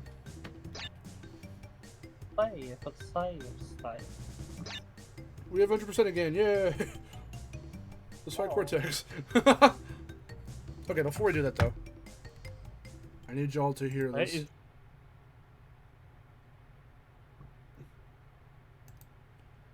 This laugh, I don't understand it at all. Why did he do this? What did he mean by this? This is for the stream. I'll send it to you in a minute. What did he mean by this?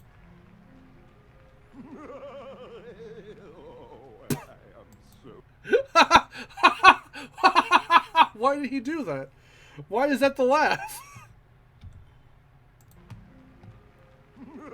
Okay, let me listen to this stream. What? I'm gonna put it as a not an alert, but as a soundboard clip.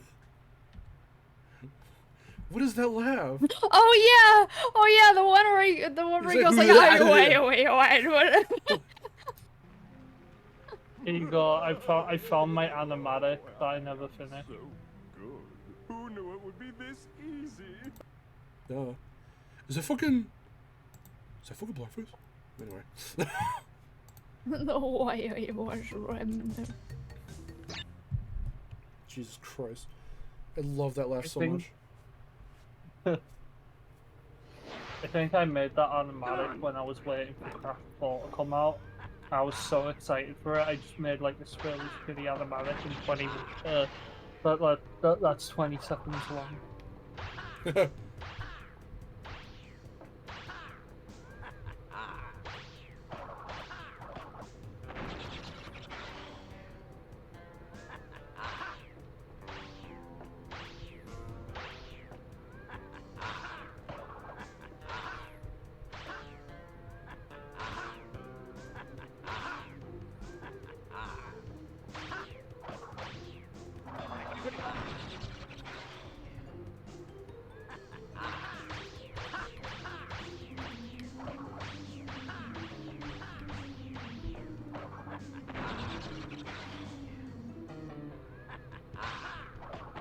Yeah, he's dead. He did it. Yeah, he's dead.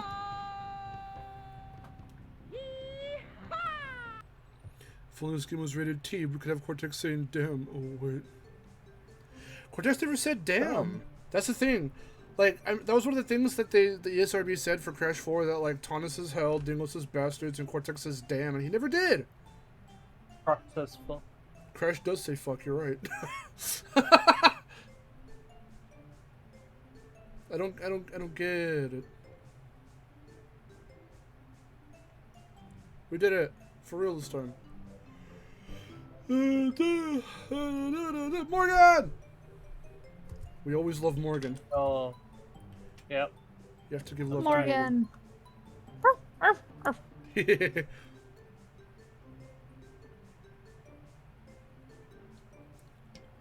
But yeah, I like the sound of that. A demo stream. It's something I've wanted to do for a while, but yeah, if you want to see it and you guys want to be a part of it, we will definitely do that. We'll have like a part, like a half where like we play a bunch of the games, and then find the ones with all those like bonus features and shit, so we can look at like the behind the scenes stuff and all that. Yeah.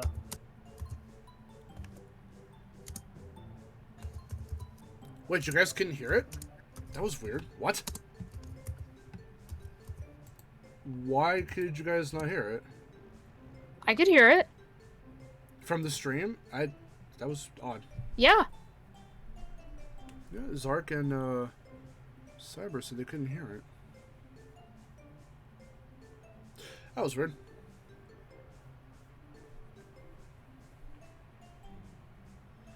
$19.96. This stream right now is 2 hours and 49 minutes, and it's 2:49 p.m. at this exact moment. Cursed.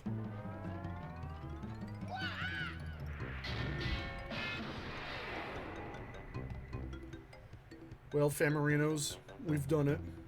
It's truly been the crash time. That's right.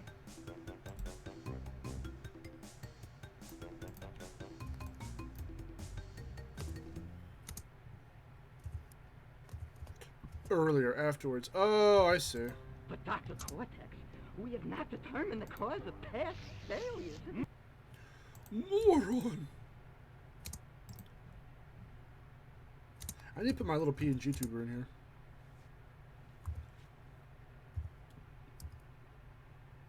Do you like the Sin City thing? Oh. Look how cool this is. I need to fix this page up a little bit. This screen. Yeah. It looks fine though. I think it looks okay. Yeah, laugh out high. Penguins. I see penguins in chat. Penguins. Oh. Zark loves putting in his penguins. Good. Never stop penguining. I'm gonna put my penguin in chat. Put your front-facing fez in chat. I like how you knew what I was going for. The one everyone uses. Because it's funny.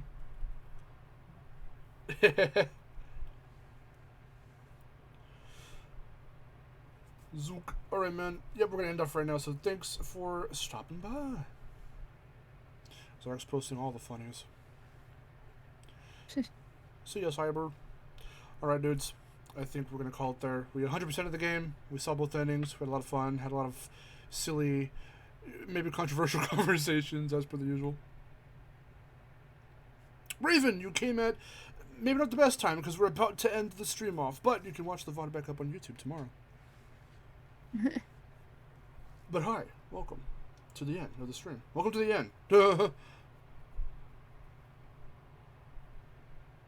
Oh god, it's getting hot. I hate it. I hate it. Oh no. Oh, Retro screensaver. I love my synthwave aesthetic. Mac. What was I gonna say? I was gonna say things and then I forgot. Well, it's the end, so thank you guys so much for watching. Do you have any plugs, you two? Just my Shantae iceberg. Yes! Watch the Shantae iceberg if you haven't. It was a good video to put together. It was a lot of fun. Oh, and you can follow my Twitch. I've been streaming Ratchet and Clank with Maharu lately, and you can follow me on Twitter as well because I do a lot of art and animations. Currently, hopefully soon, gonna try and start up on a cartoon again, an actual cartoon to make. So yeah, if you like that, then follow me on Twitch and Twitter, I guess. The Twitch and the Twitter. Nice. And if you haven't seen the top 10 favorite Rumble maps video on YouTube, that is still up. But definitely appreciate it. And we've got a new Crash video going up really, really soon. Hopefully by the end of this week. That is my goal. Maybe a little earlier if I can get it done in a quick enough fashion. So we'll see. But that is about it from us. So thank you guys so much for watching. And until next time, we will see you dudes later. And take care.